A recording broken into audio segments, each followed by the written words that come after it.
ভুল শুদ্ধ মিলিয়েই মানুষ। আপনি যখন ভুল করেন আপনার বিবেক তখন ঘুমিয়ে থাকে। যদি কেউ না জানে তো বিবেক জানে আপনি কত বড় ভুল করেছেন। পরিবার, সমাজ, রাষ্ট্র আপনাকে শাস্তি না দিলেও বিবেক আপনাকে প্রতি মুহূর্তেই শাস্তি দিচ্ছে। তবে দাঁড়ান বিবেকের আদালতে, সত্য আপনার শক্তি হোক। নির্ভয়ে বলুন কি ভুল করেছেন আপনি, কেন করেছেন, কোন পাপের শাস্তি আপনার বিবেক আপনাকে দিচ্ছে। আপনার সত্য বলার সাহস হাজার হাজার ভুলের জন্ম থামিয়ে দেবে। সাহস আছে সত্য বলার? তবে আপনার জন্যেই যাহা বলিব সত্য বলিব।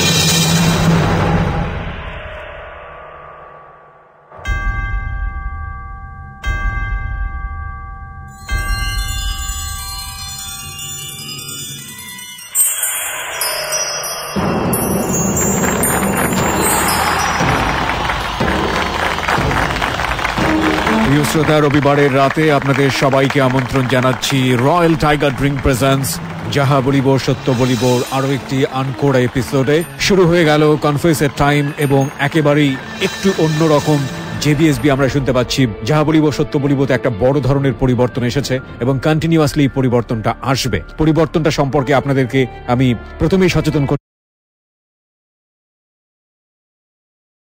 চাই। আমরা র্যান্ডম বেসিসে 3 জন করে গেস্ট স্ট্যান্ড বাই রাখছি আমাদের অনুষ্ঠান চলাকালীন সময়। যারা চাইলে একযোগে অনুষ্ঠানে যিনি গল্প বলতে আসেন তাকে ভেটো দিতে পারেন, যারা চাইলে এই অনুষ্ঠানে যে কোনো মুহূর্তে তাকে প্রশ্ন করতে পারেন, তবে একের বেশি অধিক প্রশ্ন করতে পারবেন না। তবে তাদের ভেটো দেবার ক্ষমতা আছে। ভেটো বলছি আমরা এই কারণে, যদি গল্পটা ইন্টারেস্টিং না হয়, যদি তাদের কাছ থেকে মনে হয় যে গল্পটি প্রচারযোগ্য না, তারা সরাসরি ভেটো দিতে পারবেন। এবং এই 3টি গেস্ট র্যান্ডম বেসিসে পরিবর্তন হচ্ছে, আপনারা জানেন, যেটা আমরা ফেসবুক থেকে সিলেক্ট করেছি, আমার ফেসবুক পেজটি থেকে, এবং চাইলে রেডিও থেকেও আমরা সেটা সিলেক্ট করতে পারি। ওকে, আজকে কোন 3 জন গেস্ট রয়েছে তার সঙ্গে আমি আপনাদেরকে পরিচয় করিয়ে দেব। তার আগে কে রয়েছেন আজকে জেবিএসবির মঞ্চে, চলুন প্রথমেই জেনে নেই মঞ্জুরের কাছ থেকে। রয়্যাল টাইগার ড্রিঙ্ক প্রেজেন্টস যাহা বলিব সত্য বলিব, রিচার্জ ইয়োরসেলফ।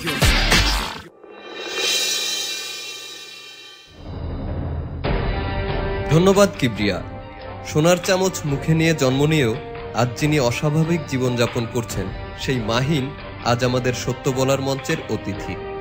মাহিন ঘুরে বেড়াতে ভালোবাসেন, আইসক্রিম তার খুব প্রিয়।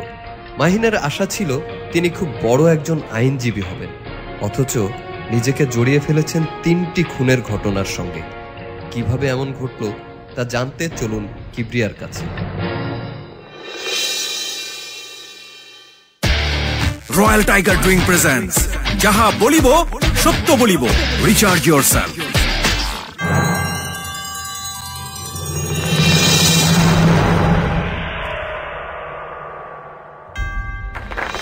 প্রিয় শ্রোতা, মঞ্জুরের কাছ থেকে জানলাম যে মাহিন খান আজকে জেবিএসবিতে, এবং আজকের জেবিএসবিটা অত্যন্ত সেন্সিটিভ, কারণ মঞ্জুর আপনাদেরকে একটু আগেই বলেই দিয়েছে যে সে একজন দুর্ধর্ষ খুনি, এবং 3 জনকে খুন করে আজকে সে জেবিএসবিতে নিজের নাম পরিচয় কোনো কিছু গোপন না করেই সে আজকে কনফেস করতে যাচ্ছে লাখ লাখ জনতার সামনে। তার মুখোমুখি হবার আগে আমাদের মুখোমুখি যে 3 জন গেস্ট রয়েছে তাদের।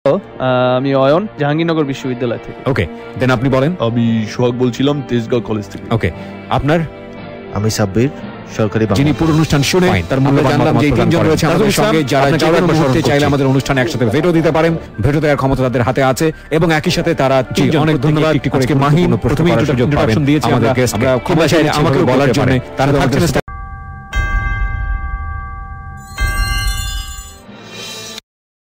একেবারে ব্যাকগ্রাউন্ড থেকে আপনি শুরু করেন, দিল খুলে বলেন আপনার যা বলার আছে, ছোটবেলা থেকে শুনতে চাই। কিবরিয়া ভাই, আমি আপনার অনুষ্ঠান অনেকদিন যাবৎ শুনি, হ্যালো ক্লোজ আপ নাইট, যা বলব সত্য বলব, এগুলো আমি শুনি।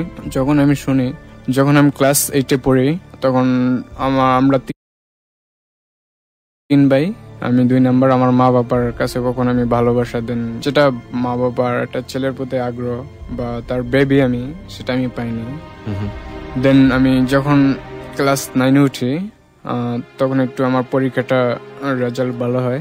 একটু আপনাকে থামাচ্ছি, সেটা হচ্ছে যে আমরা একটু শৈশবটা একটু আপনার কাছ থেকে ডিটেল জানতে চাইবো। আপনার বাবা কি করতেন? আমার বাবা একজন বিজনেসম্যান ছিল। বাবা বিজনেসম্যান ছিল? জি। ওকে, কিসের বিজনেস করতো? সেটা তার বাইকের বিজনেস ছিল, ওনারই শোরুম ছিল, বাইকের শোরুম ছিল। জি। ওকে, ওটা কি এখনো আছে চিটাগং এ? এটা চিটাগং না, আমার বাড়ি উত্তরাতে, কিন্তু চিটাগং আমি সেটিং নিয়েছিলাম। আচ্ছা, বাড়ি আপনার কোথায়? বাড়ি আমার উত্তরাতে। ঢাকার উত্তরা? জি। ঢাকার উত্তরাতে। আপনার বাবার শোরুম কোথায় ছিল? আমার বাবার শোরুম উত্তরাতে ছিল। উত্তরাতে ছিল, এখন আছে? এখনো নেই। এখন আর নেই। ওকে, কয় ভাই বোন ছিলেন আপনার? 3 ভাই 1 বোন। আপনি বড় সবার? আমি 2 নম্বর। আপনার বড় কে? আমার বড় ভাই আছে একজন। ভাই আছে, আচ্ছা। তারপর আপনি সেকেন্ড, তারপর হচ্ছে আপনার বোন, তারপর আমার ছোট ভাই। ছোট ভাই। আপনার বোন কত নম্বরে? আমার বোন আমার পরে। ঠিক আছে, তো ছোটবেলায় কিভাবে বড় হয়েছেন আমি একটু শুনতে চাই। মানে হঠাৎ করে ক্লাস 9 না, আমি একটু ক্লাস 9 এর আগে, যেহেতু আপনার 14 বছর বয়স, এই 14 বছর বয়স সম্পর্কে আমি একটু জানতে চাই। 14 বছর বয়সে যখন আমি 8-10টা ছেলে যেভাবে বড় হয় সেভাবে আমি বড় হয়েছি। দেন আমি 3 ভাই বোনের ভিতরে যেটা আমার বড় ভাই, যেটা আমার বাবার কাছে যখন যার যা চাহিদা সেটা পাইতো, দেন আমি আমার বাবার কাছে তখন তার বেবি হিসাবে যে আদরটা সেটা পাইতাম না। আপনি পেতেন না? আমি পেতাম না। কেন আপনার এটা মনে হতো আপনি পেতেন না? মানে কি কারণে আপনি মনে করলেন এটা? আপনার বাবা কিভাবে আপনার সঙ্গে ইনজাস্টিস করতো? আমার বাবা, আমি এক্সাম্পল মনে করতাম, যখন আমার বাবার কাছে যেটা চাইতাম দেন সে বলতো নাই, যখন আমার ভাই চাইতো সাথে সাথে দিত, দেন আমি চাইলে তুই কি করিস, সে বিভিন্ন রকম আমাকে কোশ্চেন করে। এটা কেন হতো? এটা কেন হতো আমি আমার মাকে মাঝে মাঝে জিজ্ঞেস করি, এটা হবে, এটা আমি নিজেও জানি না, কিন্তু আমার মাও আমার প্রতি ততটা আগ্রহ নেয়নি। তো ওই জিদে আমি বলেছিলাম যে বাবা কাছ থেকে, আমি একদিন বলেছিলাম যে বাবা, তুমি যাদের কিনে স্বপ্ন দেখতেছো এটা ভুল, আর আমি আমার ইচ্ছা যদি আমি ভালো থাকি আমি একজন লয়ার হব, তোমার সামনে দাঁড়াবো আমি। এটা কি কোন ক্লাসে থাকতে বলেছিলেন? যখন আমি ক্লাস 8-এ। ক্লাস 8-এ পড়ি। আচ্ছা, তো আপনার মা এই প্রশ্ন করলে কি উত্তর দিত? আমার মা বলতো যে তুই কিভাবে লয়ার হবি, দেন তুই যেদিন লয়ার হবি সেদিন আমাকে। আপনার মাও কি একই সাথে আপনাকে তুচ্ছতাচ্ছিল্য করতো? জি। কেন করতো? মানে কোনো বিশেষ কোনো কারণ ছিল? আপনার বড় ভাই কি এই যে এত অ্যাটেনশন পেতো আপনার বাবা মায়ের, এর পিছনে কি অন্য কোনো কারণ ছিল? অন্য কারণ তাদের পার্সোনালি ছিল কিনা তা আমি জানি না। ওকে। তো তখন আমি ক্লাস 8-এ পড়ি, এক সময় আমার বড় ভাইকে আমার বাবা একটা বাইক দেয়। বড় ভাই তখন কোন ক্লাসে? বড় ভাই তখন নিউ 10-এ। ওকে। বড় ভাইকে একটা বাইক দেয়, তখন আমার বাবাকে বলি, বাবা তুমি তো আমার ভাইয়াকে একটা বাইক দিছো, দেন আমাকে একটা বাইসাইকেল দাও, আমি বেশি কিছু চাই। ওকে। আমার বাবা ফিডব্যাক দেয় যে তোর বাইসাইকেল দরকার নেই, তুই হেঁটেই যেতে পারবি। তখন আমার বাবাকে বললাম, বাবা আমিও তো তোমার ছেলে। আমার বাবা তখন ফিডব্যাক দেয় যে তুই আমার ছেলে হইছিস, তাতে কি এটা তোর বড় ভাই যেটা পাওয়ার ইচ্ছা সেটা আমি দিতে পারি, কিন্তু তোর পড়ালেখার খরচ এটা আমি দিতে পারি, কিন্তু এর বাইরে তুই কিছু করতে পারবি না, কিছু পাবি না, এটা বলতো? পাবি না। হ্যাঁ। আমি বলতাম, বাবা কেন, আমিও তো তোমার ছেলে, আমি কি তোমার ঘরে যখন আমি শ্রেষ্ঠ আমাকে যেহেতু পাঠাইছে, দেন এইটা কি আমার সবচেয়ে দোষ ছিল নাকি? আমার বাবা তখন উত্তর দিত না এই কথাটা, যখন আমি মাঝে মাঝে প্রশ্ন করতাম। ওকে। ওকে। তখন আমার এরকম সিচুয়েশনে ছিলাম যে দেন একটা ছেলে এরকম জায়গাতে যে কোনো ছেলে ক্লিয়ার হতে বেশিক্ষণ লাগে না। দেন আমি সেই জায়গাটা জিত ধরে রাখছিলাম যে আমি একদিন বাবার সামনে আমি একদিন লয়ার হয়ে দাঁড়াবো, যে বাংলাদেশের সব মানুষ যাতে আমাকে চিনে, তাকে আমার নামের উপরে যাতে সম্মান করে। দেন আমি কোনো আমার মেয়েদের সাথে অ্যাফেয়ার ছিল না। দেন যখন আমি ক্লাস 9-এ উঠি তখন একটা দীপা নামে এক মেয়ের সাথে আমার রিলেশন হয়। ও মানে একসঙ্গে ওরা 5 বান্ধবী, ওর সাথে বাজি লাগছে যে ওরা একদিন ডিসেম্বরে, এটা 16 ডিসেম্বর আমাকে প্রপোজ করে একসঙ্গে 5 জন। একটু থামাচ্ছি আপনাকে, দীপা নামের একটা মেয়ের সঙ্গে আপনার পরিচয় হয়, পরিচয়টা কিভাবে হলো? এটা স্কুল থেকে। মানে আপনার ক্লাসমেট ছিল সে? জি। একই সাথে পড়াশোনা করতেন? একই সাথে পড়াশোনা করতাম। একই সাথে। কিন্তু আমি স্কুলে গেলে কোনো মেয়েদের সাথে কথা বলতাম না। তখন আপনি কোন ক্লাসে পড়েন? তখন আমি 9-এ উঠেছি। ক্লাস 9-এ উঠেছেন। কোন স্কুলে ছিলেন? এটা আমাদের উত্তরাতে হাই স্কুল। তারপর যখন আমি 9-এ উঠি, আমি আগের থেকে মেয়েদের সাথে আমি কোনো আছে না একটা ছেলের চাহিদা মেয়েদের সাথে বসি মিশি, এটা আমার ছিল না। আমার জিদ ছিল যে আমি পড়ালেখা করব। যখন আমি, কি নাম ছিল মেয়েটার? দীপা। হ্যাঁ। ওকে। যখন ওরা মানে একদিন ওরা বাজি ধরে যে মাহিন তো স্কুলে আসে, কোনো মেয়েদের সাথে কথা বলতে দেখি না, কে তোরা প্রপোজ করতে পারবি, মানে এটা আমি পরে জানতে পারি। ফ্রেন্ডরা মিলে বাজি ধরেছে? হ্যাঁ। আচ্ছা। তারপর দীপা বলে আমি পারবো। তারপর আরেকটা মেয়ে ছিল, তার নাম ছিল রুমি, সেও বলে আমি পারবো। আপনাদের ক্লাসমেট সবাই? হ্যাঁ, ক্লাসমেট। তো 16 ডিসেম্বরে আমাকে 5 জন মেয়ে প্রপোজ করে আলাদা আলাদা ভাবে। 16 ডিসেম্বরে 5 জন মেয়ে আপনাকে প্রপোজ করে? ওকে। একজনের নাম ছিল রুমি, দীপা, রিপা, শিওলি আর আখি। ওকে। তারা মানে 2 জন করেছিল সকালে 5-10 মিনিট আগে পিছে, কিন্তু কেউ জানতো না, কেউ জানতো না যে আমাকে প্রপোজ করেছিল। তাদেরকে আমি না ফিডব্যাক দিছিলাম না, কারণ আমার এগুলো আমার কাছে কখনো ভালো লাগতো না। দেন কেন ভালো লাগতো না, প্রেম এটা আমার মাথায় কখনো নিয়ে নেই। কারণ আমার একটাই জিদ ছিল যে আমার বাবা মার কাছে এতটা লাঞ্ছনা পাইতেছি আমি, সেটা আমি আমার বাবা মাকে আমি একদিন দেখা দেবো, এটা আমার মাথায় জিদ ছিল। দেন ওই মেয়েটা একটা আমার কথা বললো, দীপা যে মেয়েটা, যে তুমি তো কাপুরুষ, যারা পুরুষ তারা মেয়েদের সাথে অ্যাফেয়ার করে, বিভিন্ন সাথে জড়িত থাকে, কাপুরুষ বলে। পরে আমি তাকে ফিডব্যাক দিই যে কাপুরুষ যাই বলো এটা আমার পক্ষে সম্ভব না, কারণ এটা আমার অ্যাফেয়ারে যাওয়া সম্ভব না, এটা আমার সময় না। দেন ওখানে তার সাথে আমি শেষ করে দিছি।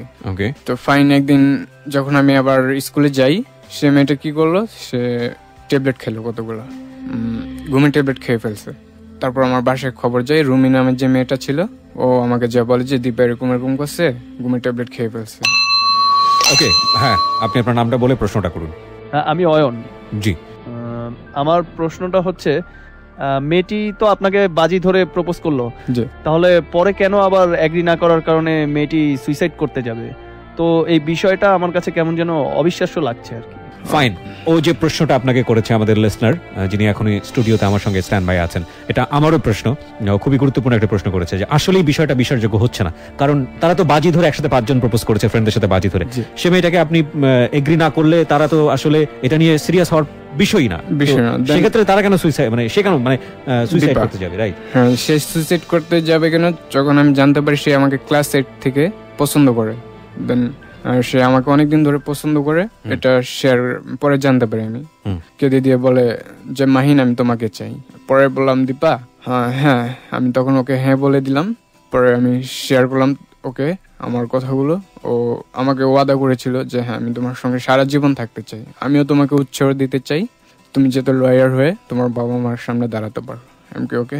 বাই দ্য ওয়ে, আমরা এখানে 2-3টা জিনিস একটু নোট রাখবো প্রিয় শ্রোতা, sorry for the interrupt, because ব্যাপারটা খুব বেশি সিরিয়াস না, কিন্তু এতটা সিরিয়াসলিও নিচ্ছে সেই জায়গাটি থেকে আমাদের মনে আসলে প্রশ্ন আসতে পারে। সিরিয়াস অন দ্যাট পয়েন্ট যে পরিবারে এই ধরনের একটা আচরণের মধ্যে ইমিডিয়েট সন্তান খুব কষ্ট পাচ্ছে এবং সেটাকে জীবনের চ্যালেঞ্জ হিসেবে নিয়ে নিয়েছে, এরকম ঘটনা কিন্তু বিরল নয়, এবং এই প্রেক্ষাপটে অনেক বড় ধরনের দুর্ঘটনাও ঘটে যেতে পারে। সুতরাং এই বিষয়টিকে যারা খুব বেশি হেলাফেলা করে দেখছেন তাদের জায়গাটি থেকে আমরা বলবো যে let's see what happen next, বা বিষয়টাকে এত হেলাফেলা করে নিয়ে স্টোরিটাকে এত দুর্বল ভাবার কোনো কারণ নেই, আমরা একটু সামনে আগাতে চাই। বলুন তারপর।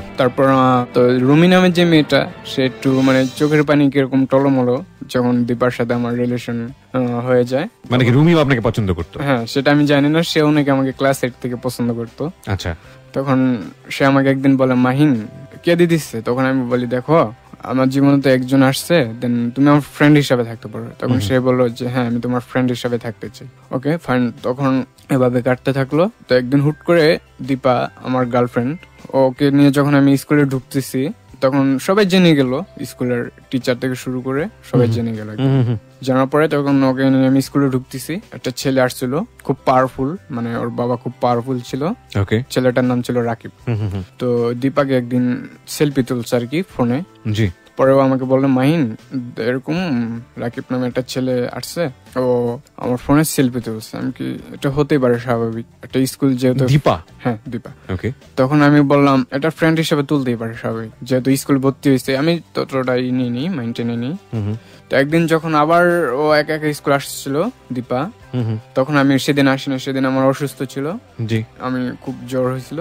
তো রাস্তা ওকে আটকেছে দীপাকে। ওকে, ওই রাকিব নামের ছেলেটা আটকে বলে যে আমি তোমাকে ভালোবাসি। আপনাদের ক্লাসমেট ছিল? হ্যাঁ।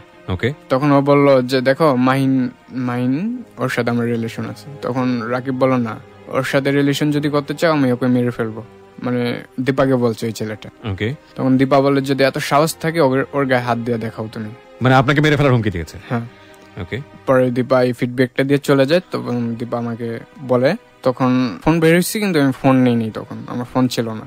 তো ওই দীপা আমাকে একটা ফোন গিফট করে ফার্স্ট। ওর ফ্যামিলিও ভালো ছিল আমাদের থেকে, যেহেতু একটু মিডল ক্লাস ছিল, মধ্যমধ্য পরিবার, তবে ভালো ছিল। তো আমাকে একটা ফোন গিফট করে ওদিনই, যেদিন ওকে ওই ছেলেটা রাস্তা আটকেছে ওদিন রাত্রে। ওকে, তখন আমাকে বলে এরকম। তখন ওই ছেলেটা, আমি যখন স্কুলে যাই, রাকিব নামের যে ছেলেটা কিছু ছেলে পেলে নিয়ে আমাকে মারধর করলো। আচ্ছা, স্কুলে। তো ফার্স্টে আমি তাদেরকে কিছু বলিনি যে ভাই কেন মারধর করছো। তখন দীপা, আপনি বিষয়টা জানতেন আগে থেকে যে কেন এরকম হচ্ছে? হ্যাঁ। ওকে, পরে আমি তাকে তবুও প্রশ্ন করি যে ভাই কেন মারধর করছো আমাকে। ও বলে যে দীপাকে ছেড়ে দিতে। আমি ঠিক আছে, আমি ছেড়ে দিলাম। পরে আমাকে খুব মারে। তখন আমি হসপিটালে ভর্তি হই, আমাকে ভর্তি করায়। তখন দীপা যা বলে যে আমি এরকম এক ছেলের সাথে রিলেশন করছি যে মানুষের মার খাতে জানে, সে দিতে জানে না, তুমি আসলে ছেলে নামে কলঙ্কিত। সে আমাকে বললো, তখন আমি তাকে কিছু বলিনি। পরে আমি বলছি, দীপা এটা যদি তুমি বলো, এর থেকে কষ্ট আমার কিছু নেই জীবনে। তখন সে কেঁদে দিয়ে বলো যে আমি চাই এই ফিডব্যাকটা তুমি আবার তাদেরকে দিয়ে আসো, মানে যে কোনো ভাবে হোক এই মারের বদলা তুমি নাও। ওকে। তখন আমি কখনোই ড্রাগস স্মোকিং নিতাম না। ওদিন আমি খুব টেনশনে ছিলাম। ও বারবার একই কথা বলে যাচ্ছিল আমাকে ফোনে যে এই ফিডব্যাক যেদিন দিতে পারবে সেদিন আমি দীপা তোমার সামনে এসে দাঁড়াবো।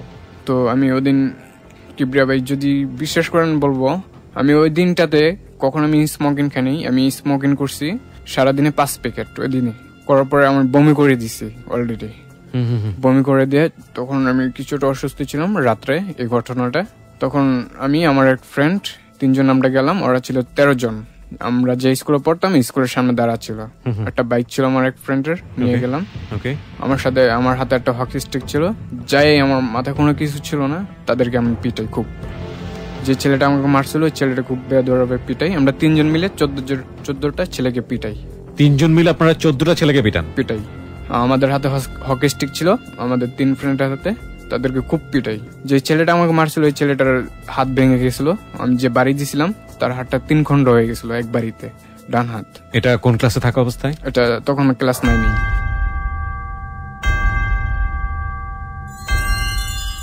প্রিয় শ্রোতা, আমরা বিরতির ঘন্টা শুনতে পেয়েছি। স্ট্যান্ড বাই রয়েছেন আমাদের 3 জন লিসনার। অলরেডি একজন কোশ্চেন করে ফেলেছেন, আরো 2 জন আছেন, তারা অপেক্ষা করছেন কোন এক মোক্ষম মুহূর্তের জন্য যখন হয়তো কোশ্চেন করবেন, এবং তাদের হাতে ক্ষমতা দেওয়া আছে। তারা চাইলে পারস্পরিক ডিসকাশন করে পারস্পরিক মতামত নিয়ে আমাদের গেস্ট যিনি আছেন তার বলার ক্ষমতা ক্ষুণ্ণ করতে পারেন, তাকে থামিয়ে দিতে পারেন যদি তারা মনে করেন যে আজকের এই স্টোরিটি বোরিং কিংবা আজকের এই স্টোরিটি আপনাদের শোনার যোগ্য নয়।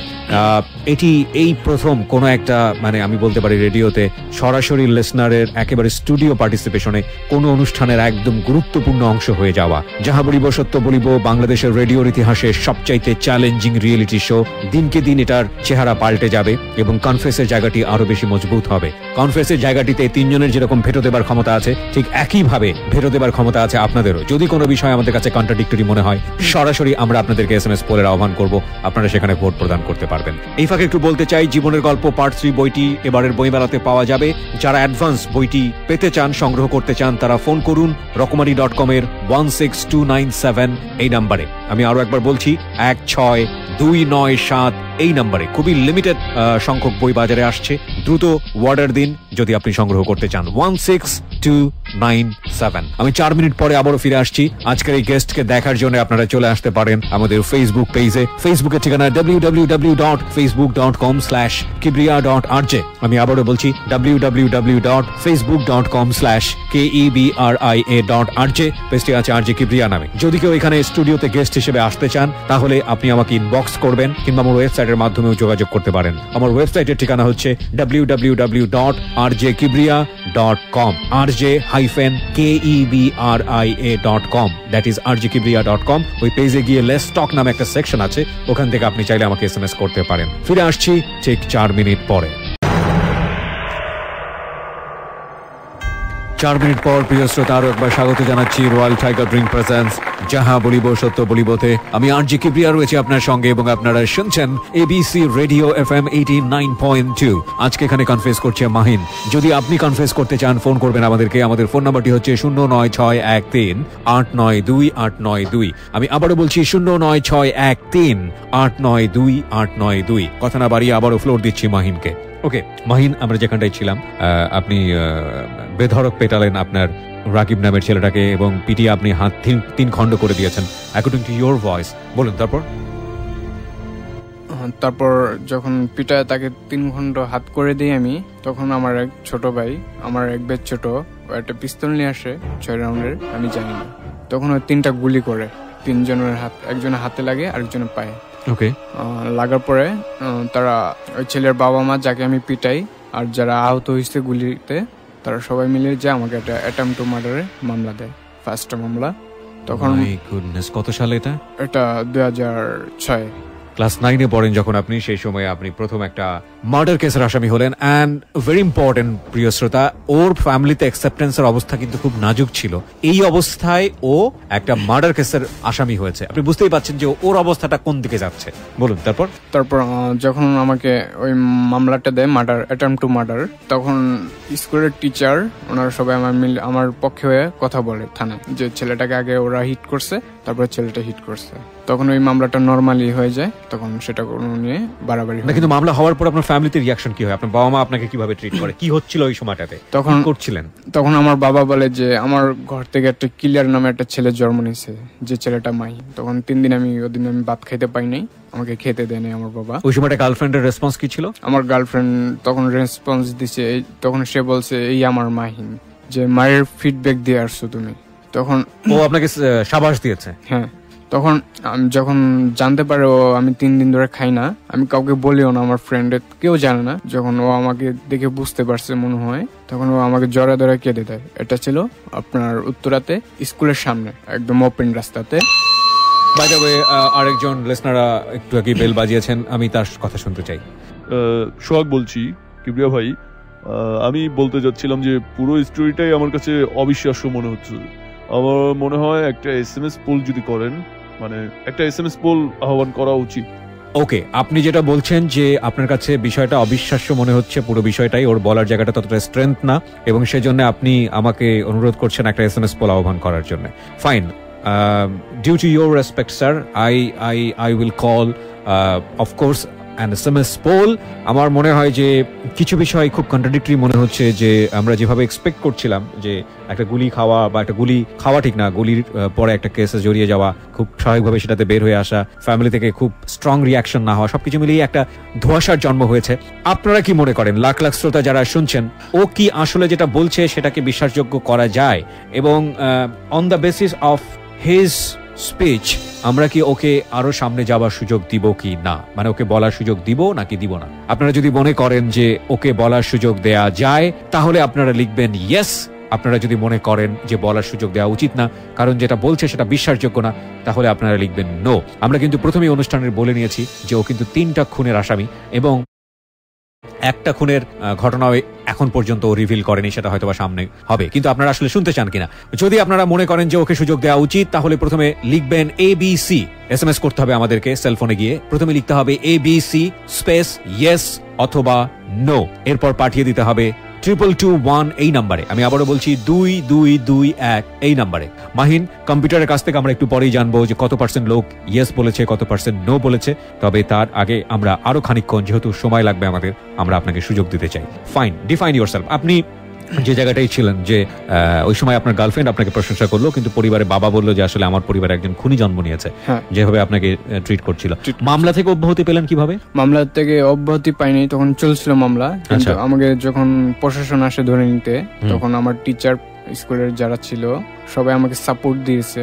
দেন আমার কাজিনরা কেউ সাপোর্ট দেয়নি আমাকে। আচ্ছা, তারা বলে যে এরকম ছেলে ধরে নিয়ে শাস্তি দেওয়া ভালো। তখন তাদের জন্য আমি কিছুটা বেঁচে যাই। আমার খুব রিলেটিভ বড় ভাই ছিল, আমাকে খুব ভালোবাসতো। ওই সময় পুলিশ আপনাকে ধরেনি? ওই সময় হ্যাঁ, আমাকে ধরে থানায় নিয়ে গেছে। কবে নাগাদ এটা? এটা যখন আমি ক্লাস 9-এ পড়ি। না, আমি সেটা বলতেছি না, আপনি ক্লাস 9-এর ঘটনাই বলছেন। কিন্তু এই মারামারির কত পরে আপনাকে পুলিশ ধরে? মারামারি 3 ঘন্টা পর আমাকে ধরে নিয়ে যায়। আপনাকে থানা থেকে ছাড়িয়ে নিয়ে আসে? হ্যাঁ, থানাতে যখন জানতে পারে আমার স্কুলের ম্যাম, টিচার, তখন সবাই যায়, কিন্তু আমার বাবা যায় না। আচ্ছা, তারপর? আমার বাবা ফিডব্যাকই বলে দিচ্ছে, আমার টিচার যা বলছে, আমার আস্তে করে বলছে যে তোমার বাবা এরকম এরকম বলছে, আমরা তোমার বাবার কাছে যাওয়ার পরে। আচ্ছা, তখন আমার এক বড় ভাই ছিল, সে আমাকে খুব আদর করতো। তার নামটা আমি বলছি না, সে খুব পাওয়ারফুল ছিল, ওই থানার সদস্য ছিল। সে গেছে, যা বলে না এই ছেলে এরকম এরকম, আমার পক্ষে ভালো রিপোর্ট দিল। তখন পুলিশরা একটু নর্মালি নিছে। তখন আমাকে বললো ওকে আমরা কালকে ছাড়া ডিসিশন দিব। আমাকে ওই রাতে রাখলো। স্কুলের টিচাররা আপনাকে সাপোর্ট করেছে? কেন করবে? কারণ ওই স্কুলের তো আরেকটা স্টুডেন্টকে আপনি গায়ে হাত তুলেছেন, তারা আপনাকে কেন সাপোর্ট করবে? তারা সাপোর্ট করেছে এই জন্য যে আমি কখনো তারা আমার বেয়াদবি দেখেনি ওই স্কুলে, বা অন্যান্য স্টুডেন্ট টিচারের সাথে বেয়াদবি করে, ম্যামের সাথে বেয়াদবি। কিন্তু সাধারণত এরকম ঘটনা ঘটলে স্কুলের টিচার বা কর্তৃপক্ষ যারা আছেন তারা সাধারণত এইসব ব্যাপারে নাক গলান না, আমি যতদূর জানি। হ্যাঁ, সেক্ষেত্রে আপনাকে সাপোর্ট করাটা তো তাদেরই আরেকটি স্কুলের স্টুডেন্টের বিপক্ষে চলে যায়। তখন যারা বুঝতে পারে যে আমাকে প্রথম ওরা আমাকে খুব ভাবে মারছে, খুব আহত করছে আমাকে। তখন এটা স্কুলের টিচারে বলেছিল যে এই ছেলেটাকে নামে মামলা দেওয়া যাক রাকিবের। আচ্ছা, তখন আমি বলছি না ম্যাডাম, এটা আমি মামলা দেব না, এটা আমি যদি পারি নিজে শোধ করে নেবো কোনো একদিন। ওই প্রথম দিন মানে যেদিন আপনাকে গায়ে হাত তুলেছিল তখনকার ব্যাপার সম্পর্কে আপনার স্কুলের টিচাররা এটা জানতো? হ্যাঁ। ওকে, তার মানে বিষয়টা খুব জটিল হয়ে যাচ্ছে। একটু জায়গাটা থেকে চিন্তা করে দেখেন, স্কুল কর্তৃপক্ষ বিষয়টা আগে থেকে জানতো এবং যে ওর গায়ে হাত তুলেছে, কিন্তু তখন স্কুল কর্তৃপক্ষ কোনো ব্যবস্থা নেয়নি। স্কুল কর্তৃপক্ষ কেন ব্যবস্থা নেয়নি ওই সময়টাতে? ওই সময়তে তারা গিয়েছিল আমার কাছে যখন বলেছিল যে চলো আমরা থানাতে এটা আমরা ব্যবস্থা নেই, তখন আমি বাধা দিয়েছিলাম যে ম্যাডাম লাগবে না। আপনার ফ্যামিলিকে তো জানাতে পারতো, ওর ফ্যামিলিকে তো জানাতে পারতো। হ্যাঁ, ওর ফ্যামিলিকে জানাইছে, ওর ফ্যামিলি ওকে শাসন করছে, কিন্তু ছেলেটার বাবা মা ঠিক আছে, বাবাটা একটু অন্য টাইপের ছিল। বাই দ্য ওয়ে, আমার কাছে খুবই কন্ট্রাডিক্টরি মনে হচ্ছে। আমার মনে হয় যে SMS পোলের যে রেজাল্ট আসবে সেটার উপরে নির্ভর করছে, বিকজ আমার জায়গা থেকে আমি খুবই কনফিউজ, কারণ আপনি যে ঘটনাটা ঘটিয়েছেন এরপর স্কুলের টিচার এইভাবে আপনাকে সাপোর্ট করার কথা না, আমি আমার জায়গা থেকে এটাই বুঝি। তারপরেও একটা কথা হচ্ছে যে আমরা আমাদের সীমা গণ্ডির মধ্যে থেকে আসলে পুরো দুনিয়াটাকে জাজ করি, এর বাইরে অনেক কিছু ঘটে যেটা আমাদের জায়গাতে বিশ্বাস করা খুব কঠিন, কিন্তু এর বাইরে অনেক কিছু ঘটে, এর বাইরে আসলেই অনেক কিছু ঘটে। জি বলুন আপনি। তারপর স্কুলের টিচার যখন আমাকে যায় থানা থেকে নিয়ে আসতে, আমার ওই বড় ভাই যায়, যাওয়ার পরে পুলিশরা তখন ওদের কাছ থেকে মোটা অঙ্কের টাকা চায়। পুলিশরা মোটা অঙ্কের টাকা চায়? ওকে। তারা বলে যে ওকে ছাড়াতে হলে 5 লাখ টাকা লাগবে। ওকে। তখন আমার টিচার তারা বলে যে ওর বাবার সাথে যা কথা বলে দেখি। তখন আমার বাবার কাছে যখন ওরা যায় কথা বলতে, আমার বাবা বলে ওই ছেলের দরকার নেই আমার। কিন্তু আমার বাবা জানতো যে আমাকে ফার্স্ট ওরা মেরেছিল শুধু, কিন্তু অ্যাফেয়ারের ব্যাপারে তারা জানতো না যে এই জন্য আমাকে মারছে। ওকে। দেন আমার বাবা এইভাবে তাদেরকে ফিডব্যাক দিয়ে দেয়। তখন আমার ওই বড় ভাইটা খুব, সে একজন আল্লাহ জানি না কিভাবে তাকে পাঠাইছে। উনি কি রাজনীতি করতো? উনি রাজনীতিতে জড়িত ছিল, কিন্তু খুব ভালো মানুষ ছিল। ভালো মানুষ ছিল, পাওয়ারফুল ছিল। উত্তরার। ওকে। সে খুব প্রভাবশালী। আপনার সঙ্গে পরিচয় ছিল? আমার সঙ্গে পরিচয়। কি হিসেবে চিনতেন? সে তাকে আমি বড় ভাই হিসেবে চিনতাম। বড় ভাই হিসেবে চিনতেন। ওকে। তো সে আপনাকে সামহাও তার পাওয়ার খাটিয়ে আপনাকে ওখান থেকে বের করে। ওকে। কয়দিন পরে বের হন?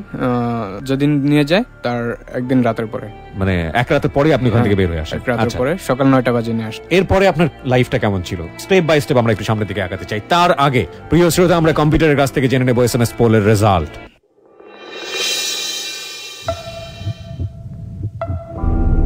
Yes, 63%. No, 30%. No comments, 7%.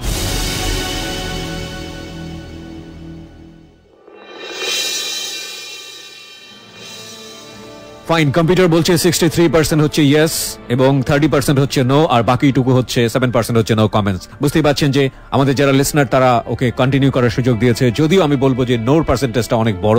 63% শুরুতেই এই ধরনের পার্সেন্টেজ পাওয়া মানে হচ্ছে আমাদের জন্য এটা অনেক বড় নেগেটিভ ফিডব্যাক আমরা বলবো, কজ আমাদের অলরেডি ওর গল্পের স্টাইলে অলরেডি আমরা এখানে 30-এর অধিক লিসনারদের আগ্রহ হারিয়েছে। বাট আমি রিকোয়েস্ট করবো আপনাদেরকে সাথে থাকার জন্য।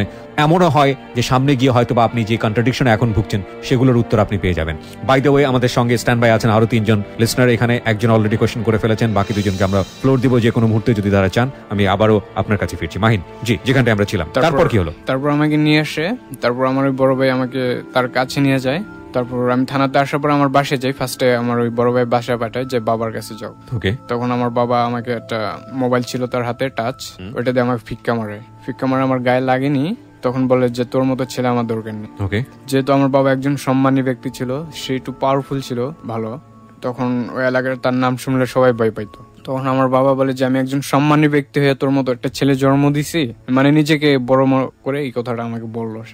তখন আমার বাবাকে বলি, বাবা ওরা যখন আগে আমাকে মেরেছে সেটা তো তুমি জানতে পারছো, তার জন্য তো তুমি আমার বাবা, এটার জন্য তো তুমি ফিডব্যাক কিছু করতে পারতে, রিটার্ন দিতে পারতে। আমি তোর মতো ছেলের জন্য যাব না। তখন আমি বাবাকে প্রশ্ন করি, বাবা কেন, আমিও তো তোমার ছেলে, তোমার ঘরেই তো আমি জন্ম নিয়েছি, কেন নেবে না? পরে বলে আমার বড় ছেলে যদি এরকম হতো আমি সাথে সাথে স্টেপ নিতাম। তখন বলছি আমার ভাইয়াও তোমার ছেলে, আমিও তোমার ছেলে। তখন আমার মাকে বলে ওকে ভাত দিবে না 3 দিন, ও ঘরে যেতে না আসতে পারে। তখন আমি ঘর থেকে বের হয়ে যাই। খুব খারাপ লাগে ওদিন, খুব মানে এতটা আমি নিজেকেই কাঁদবো, অটোমেটিক আমার চোখ দিয়ে পানি আসে যে আমি কি এমন করেছি যে বাবার কাছে, আমি মার কাছে, কাজিনের কাছে, তারা আমাকে এক পরিমাণও সাপোর্ট করে না, কিন্তু অলরেডি বাইরে মানুষ আমাকে ভালোবাসে। তখন আমি স্কুলে যাই না, স্কুলের সামনে আমার যে স্কুলে পড়তাম স্কুলের সামনে আমি একা দাঁড়ায় আছি। তখন ওই দীপা আমার গার্লফ্রেন্ড যা আমাকে জোরাদের কায়দা দেয়, জানতে পারে আমি 3 দিন ধরে খাই না। আচ্ছা। সে কিভাবে যেন জানে, তখন বলে তুমি কেন খাও না, তুমি আমার বাসায় যাও না। তখন ওর মা আবার জেনে গেছে ওর সাথে রিলেশন, ওর মা খুব ভালো ছিল কন্টিনিউ। তখন ওর মার কাছে আমাকে নিয়ে গেল, নিয়ে যে ওর মা আমাকে প্যান্ট শার্ট, দীপাকে বললো ওকে প্যান্ট শার্ট কিনে দেয়। আচ্ছা। 3 দিন আমি গোছালও করিনি, প্যান্ট শার্ট কিনে দিল আমাকে। দেওয়ার পরে আমি ওদের বাসায় থাকি, ওরাই আমাকে খাওয়া দাওয়া দেয়। তখন আমাদের রিলেশনশিপ কথা ওর মা জানে যায়। ওর বাবা বাইরে থাকতো, ওরা 3টা বোন ছিল, ও বড় ছিল। এইভাবে যখন ক্লাস 9-এ পড়ি তখন আমার এই বড় ভাই বুঝাইলো যে মাহিন দেখো যা হয়েছে এটা তো আমি মিট করে ফেলছি, পরে এটা নিয়ে আর কোনো ঝামেলা করো না, এবার ভালোভাবে চলো। আমি জি ঠিক আছে। ওকে। পরে সে আমাকে বুঝালো। তখন আমার এক্সাম চলে আসছে 10-এর, মানে 9 থেকে 10-এ ওঠার এক্সাম। ওকে। টেস্ট ওটা চলে আসছে। তো ফার্স্টে আমি এক্সাম দেই। মানে ওই সময়টাতে কি আপনি আপনার বাসা থেকে পরীক্ষা দিতেন না, নাকি আপনার ওই আমার গার্লফ্রেন্ডের বাসা থেকে? গার্লফ্রেন্ডের বাসা থেকে পরীক্ষা দিতেন। এখানে আমার একটু জানার আছে, সেটা হচ্ছে যে ওই সময় আপনি থাকতেন আপনার গার্লফ্রেন্ডের বাসায়, তো তার পরিবার থেকে আপনাকে কিভাবে নিল বিষয়টাকে? কারণ আপনার বলছিলেন যে গার্লফ্রেন্ডের মা আপনাকে পছন্দ করতো, তার তো বাবা ছিল বোধহয়, গার্লফ্রেন্ডের তো বাবা ছিল, সে তো বিষয়টাকে এত সহজভাবে নেওয়ার কথা না। সে আপনাকে কে তার বাসায় থাকতে দিল কেন? সে তার বাবা ছিল বাইরে, কিন্তু ওর মাকে, আমার যে গার্লফ্রেন্ড, ওর মাকে ওর বাবা খুব ভালোবাসতো। আচ্ছা। ওর মা যা মানে ওর বাবা বাইরে থাকতো, দেশের বাইরে? ওকে। ওর বাবাকে যা বলতো ওর মার কথাই তাই শুনতো ওর বাবা। ওকে। ওই গার্লফ্রেন্ড। ওকে। তো ফাইনালি ওর মা বুঝালো যে ছেলেটার এরকম প্রবলেম, তো আমার কাছে কদিন থাক। তো দীপার যে রুমে থাকতো তার পাশের রুমে আমি থাকতাম। এক ফ্ল্যাটে 3টা রুম ছিল। 3টা রুম ছিল। আচ্ছা। তো একসঙ্গে আমরা পড়তাম। ওর মা আমাদেরকে কোচিং করাইতো, শিক্ষিত ছিলেন উনি, বাইরে আর দিল না আমাদেরকে, দুজনকে একসঙ্গে কোচিং করাতে উনি করাতো রুমে বসে। তো এভাবে আমি 10-এ উঠি। 10-এ উঠার পরে একদিন আমার ছোট চাচা, আমার আব্বুরা 2 ভাই, আমার ছোট চাচা আমাকে মারে। আপনার ছোট চাচা আপনাকে মারে? তখন কি আপনি আপনার বাসায় থাকেন? আমি আমার বাসায় যাই। হ্যাঁ। কিভাবে আপনার বাসায় আপনাকে রিসিভ করে? আমার বাসায় আমার মা রিসিভ করে, আমার মা এসে নিয়ে যায়। আমার গার্লফ্রেন্ডের মা যায় বাসায়, যে আমার মার সাথে কথা বলে, তখন আমার মা এসে নিয়ে যায়। তখন আমার ততদিনে কি আপনার ফ্যামিলি বুঝে গেছে যে এই ফ্যামিলিতে যেহেতু আপনি থাকেন সুতরাং এই মেয়েটি আপনার গার্লফ্রেন্ড? হ্যাঁ, বুঝে গেছে, জেনে গেছে। হ্যাঁ, জেনে গেছে। ওকে। তখন ফাইনালি ডেট, তারা বিয়ের কথা বলেও ফেলছে অলরেডি আমার মার সাথে আমার গার্লফ্রেন্ডের, যে মাহিনকে আমার খুব ভালো লাগে, আমার দীপাকে ওর জন্য রেখে দিতে চাই। ওকে। তখন আমার মা হ্যাঁ বলে দিয়েছে যে হ্যাঁ, মা যেহেতু কিছুটা টান লাগবেই। ওকে। তখন নিয়ে যায় আমাকে। যখন আমি 10-এ উঠি, তখন আমার পরীক্ষার রেজাল্ট একটু খারাপ আসে, বিভিন্ন টেনশনে ছিলাম আমি।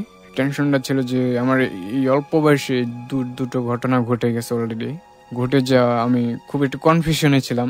যখন আমি এক্সাম দিতে যাই আমি 4.20 পাই এক্সামে, একটু খারাপ আসে আর কি।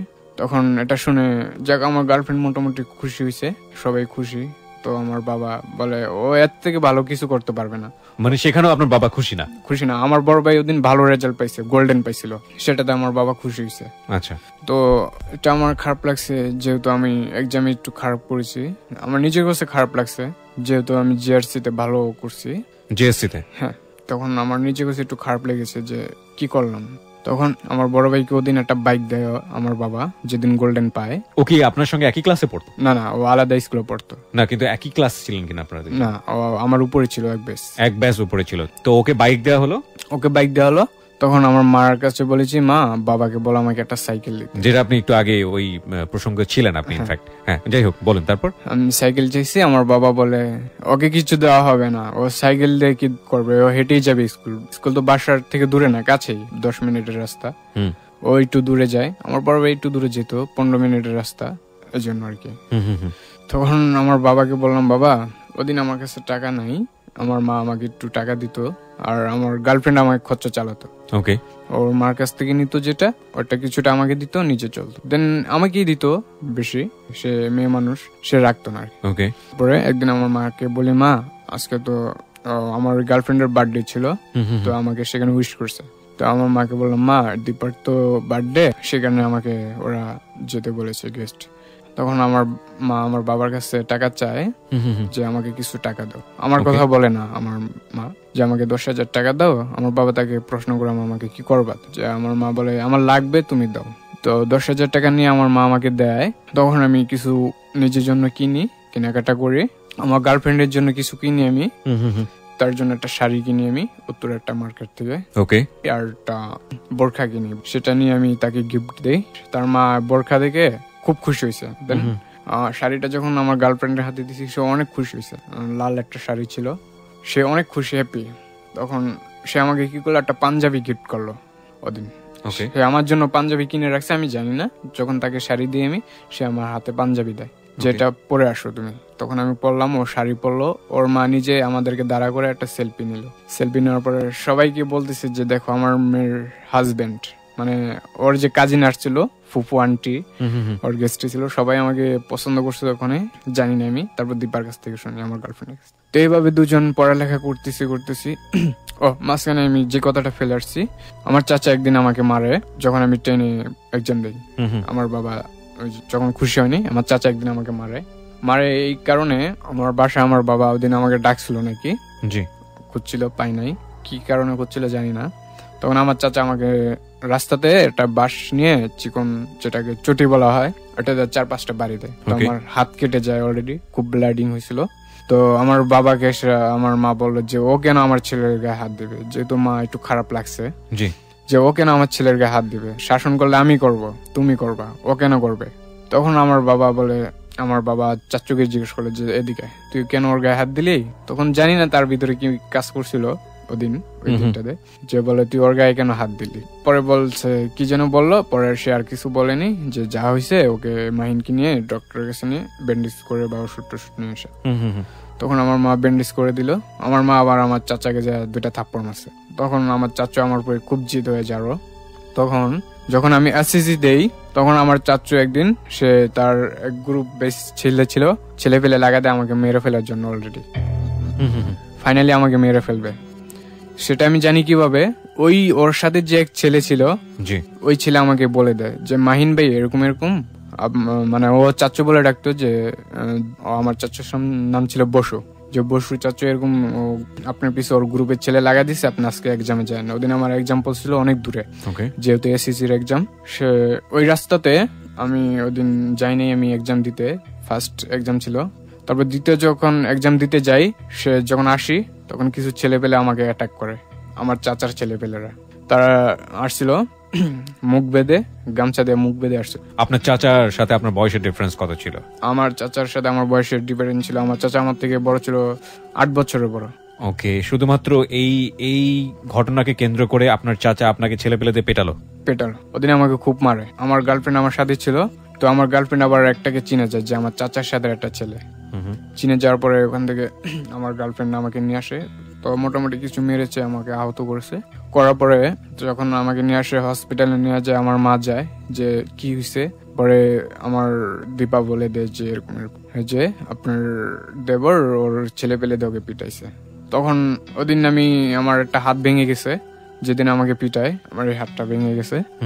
তো 3 মাস ব্যান্ডেজ করছে। তখন আমার চাচা পলা যায়। তখন আমার মা কি করলো, যে আমার বাবাকে নিয়ে আসলো ফোন করে। আমার বাবা আবার ইটালি থাকতো বেশিরভাগ। আমার বাবাকে নিয়ে আসার পরে আমার বাবা বললো যে কেন মারলো, যে কোনো একটা তো কারণ থাকতে পারে। দেন আমি জানি না কেন মারলো, আমিও জানি না, আমার মাও জানে না। তখন সে আমার বাবাকে ফিডব্যাক দেয় যে আপনার ছেলের জন্য ভাবি আমার গায়ে হাত দিছিল, এই জন্য আমি ওকে পিটাইছি, আমার জিদ ছিল ওর উপরে। তো আমার বাবার উচিত ছিল যে এটা বিচার করার, সেটা আমার বাবা করেনি। তো এটার জবাব কিছুটা আমার মা দেয়। দেওয়ার পরে আমার মাকে ওদিন বিভিন্ন ভাবে গালাগালি করে আমার বাবা, যে তোর ছেলে বেয়াদব, তোর ছেলেকে পিটাবে না, উল্টা আমার মাকে ফিডব্যাক দেয় আমার বাবা। তো আমার যে গার্লফ্রেন্ড ও ছিল, ও বলছে যে এভাবে কি তুমি মার খাতে থাকবা সবার হাতে, আর লাঞ্ছিত হতে থাকবা আর কত। তখন আমি বললাম দীপা কি করা যায়। তখন আমার হাত ব্যান্ডিজ, ও প্রতিদিন আমি খেতে পারতাম না হাত দিয়ে, ও যা খাওয়া দিয়ে আসতো আমাকে প্রতিদিন 3 টাইম। পরে 3 মাস পরে আমার হাতটা ভালো হয় মোটামুটি। তখন ও বললো যে মাহিন, যে ফ্যামিলিতে তোমাকে ভালোবাসে না, তোমার নিজের যে বাবা সে তোমাকে ভালোবাসে না, সেই ফ্যামিলিতে তোমার থাকার দরকার নেই। মাঝখানে একটা কথা ভুলে আসছি, যে বাইকের কেন্দ্র করে আমার বাবার কাছ থেকে যে আমি সাইকেল চাইছিলাম আমার মার উদ্দেশ্যে, সাইকেলটা আমি পাইনি। দেন আমার বাবাকে বলেছিলাম, বাবা তোমার কাছ থেকে আমি সাইকেল চাইছি, দাও নেই। মানে বাবার কাছে আপনি আর কিছু চাইতেন না? হ্যাঁ, বাবার কাছে কখনো চাইদার ইচ্ছা ছিল না, সেদিন থেকে উঠে গেছে। তো ফাইনালি আমার যখন হাত ভেঙে যায়, আমার মা টাকা দেয়, আমার মার থেকে ট্রিটমেন্ট করায়। আমার বাবা আসে, একবার এসে আমাকে দেখে চলে যায় সে। তখন আমার দীপা বলে যে কি করবা। তখন আমি দীপাকে বলি, দীপা কি করা যায়, আমি পড়াশোনা কন্টিনিউ করতে চাই, আমার যে ফ্যামিলির অবস্থা, হ্যাঁ সেটা দেখতেছি। তখন আমি একটা জব নেই, আমার হাতটা সুস্থ হওয়ার পরে আমি একটা জব নেই। জবটা হচ্ছে রাত্রেবেলায়, যেটা রেস্টুরেন্ট বলে চিনে, খাবার রোল টোল বা এরকম, সেখানে আমি জব নেই। 12 ঘন্টা পর্যন্ত থাকতে হবে সেখানে, 4,500 টাকা স্যালারি দেবে। তখন আপনি কিসে পড়েন? তখন আমি এসএসসি দিয়েছি। এসএসসি দিয়েছেন, এবং অলরেডি তখন আপনি চাচার সাথে একটা খারাপ সম্পর্ক এবং চাচার কাছে মার খেয়েছেন আপনি? হ্যাঁ। ওকে। তখন আমার হাত ভেঙে যায়। হাত ভাঙা অবস্থায়? হ্যাঁ। ওকে। তখন আমি চলে যাই। তখন আমি যেদিন চলে যাই আমার বাসা ছেড়ে, সেদিন আমার মা বলেনি কোথায় যাস বা কি। তখন আমার মাকে বলছি, মা যেদিন আমি ছেলের মতো ছেলে হয়ে আসবো সেদিন আমি তোমার পায়ে এসে সালাম করব। এই কথা বলে আমি বেরিয়ে আসছি।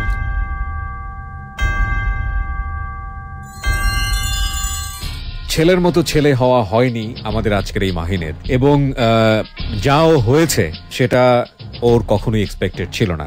3টা খুনের কথা আজকে সে এখানে বলতে এসছে, এবং তার মধ্যে আমি যতদূর জানি যে তার এই চাচা, যে চাচার সঙ্গে তার যে বৈরী সম্পর্ক, সেই চাচাকে সে প্রথমে খুন করে। আমি কি ঠিক বলেছি? কিভাবে করে প্রিয় শ্রোতা, আমরা ছোট্ট একটা বিরতি নেব মাত্র 5 মিনিটের।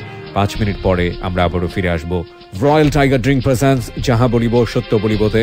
আমি আরজে কিবরিয়া রয়েছে আপনার সঙ্গে, এবং আজকের এই মাহিনকে যদি আপনার কোনো প্রশ্ন করার থাকে, কোনো কোয়ারি থাকে, যোগাযোগের ইচ্ছা থাকে, কিংবা তাকে দেখতে চান, চলে আসতে পারেন আমার ফেসবুক পেজে। ফেসবুকের ঠিকানা www.facebook.com/kibriya.rj।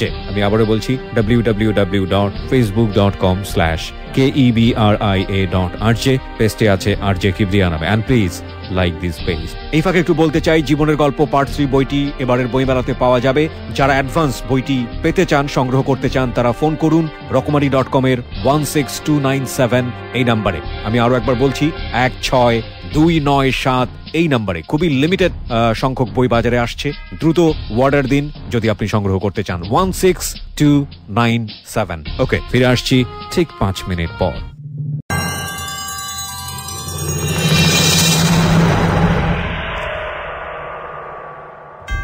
5 মিনিট পর, সময় রাত 12টা। প্রিয় শ্রোতা, আরো একবার ফিরে এসেছি রয়্যাল টাইগার ড্রিঙ্ক প্রেজেন্স যাহা বলিব সত্য বলিবতে। আমি আরজে কিবরিয়া রয়েছে আপনার সঙ্গে, এবং আপনারা শুনছেন মাহিনের অপ্রিয় সত্য এবিসি রেডিও FM 89.2-তে। সঙ্গে রয়েছে আমার টিম মেম্বাররা। Specially thanks to them, cause তাদের ওয়ান্ডারফুল সাপোর্টের কারণে আজকে জেবিএসবি এতদিন পর্যন্ত আপনাদের সাথে থাকতে পেরেছে, এত পরিবর্তন সম্ভব হচ্ছে। বাই দ্য ওয়ে মাহিন, আমরা যেখানটায় ছিলাম সেখানে আবারও ফিরতে চাই। তখন আপনি কোন একটা রেস্টুরেন্টে কাজ নিয়েছেন, 4000 টাকা পার্ট টাইম বেতন পান। ওকে, তারপর রাতের 7টা থেকে দিনের 7টা পর্যন্ত সকাল। জি, তো আপনি এই টাইমটা করতেন, আর দিনের বেলা কি স্কুল করতেন? দিনের বেলা আমি কলেজে যেতাম। ঘুমোতেন কখন? আমি যখন 7টা বাজে বের হতাম, তখন যে আমি সকাল কলেজ ছিল 9টায়, আমি 7টা 8টা পর্যন্ত ঘুমাতাম। তখন আমার যে গার্লফ্রেন্ড, ও যে আমাকে ডাইকা উঠাইতো 1 ঘন্টা ঘুমের পর। হ্যাঁ। কলেজে কি হতো, ঘুমিয়ে যেতেন? কখনো কখনো পড়তে যে ঘুম আসতো, কখনো যেহেতু 12 ঘন্টা জেগে থাকতে হয়, রাত 7টা, দিন সকাল 7টা, অবশ্যই ঘুম আসার কথা। কখনো যদি পড়তে যে আমি ঘুমাতাম, টিচাররা প্রশ্ন করতো যে রাতে কি করো তুমি, তখন সেখানে আমার কোনো ফিডব্যাক দেওয়ার মতো থাকতো না।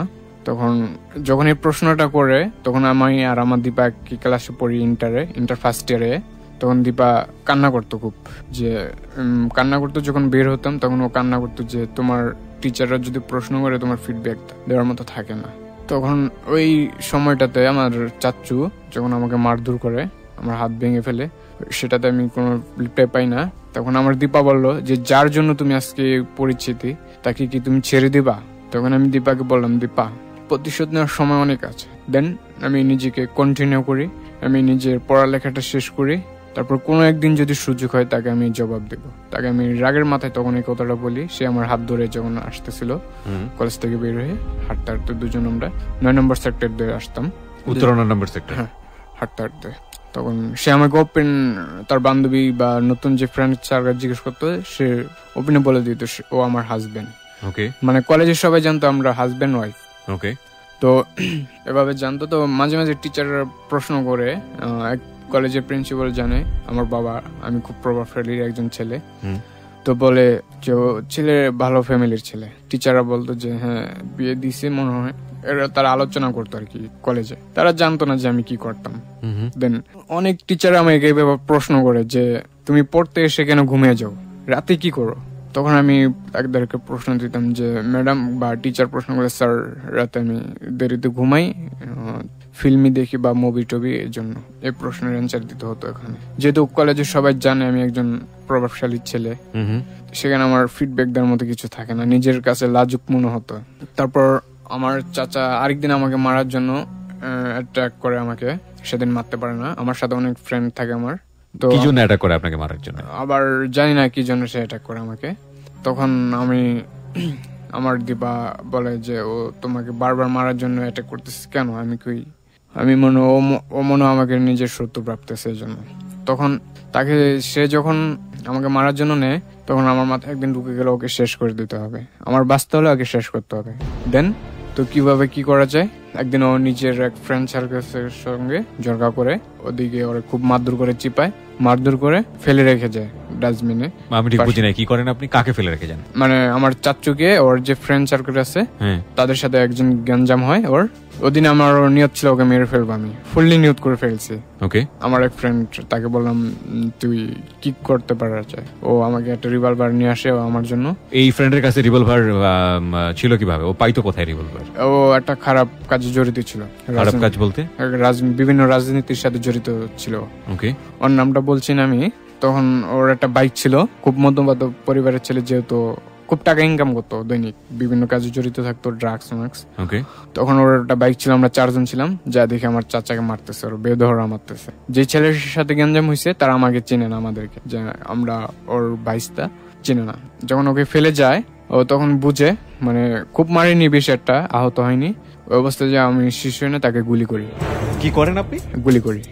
খুব বেশি আহত হয়নি, ওই অবস্থায় আপনি তাকে গুলি করেন? হ্যাঁ। আপনার চাচাকে আপনি গুলি করেন? আমি গুলি করি। তাকে যখন মায়েরা ডাস্টবিনের পাশে ফালায়, শোয়া ফালায়, তখন মানে ওরা ভাবছে, যখন আমাদেরকে দেখছে ওরা দৌড়া পালায় যায়, ভাবছে আমি আমার চাচুর বেসের ছেলে পেলে, আমি ও আমার চাচুকে যারা মারে আর কি। তখন আমাদের বাইক দেখে ওরা দৌড়ে পালা যায়, 8-10 জন মিলে। কারা দৌড়ে পালায় যায়? যারা আমার চাচুকে অ্যাটাক করছে। ওরা কেন পালায়?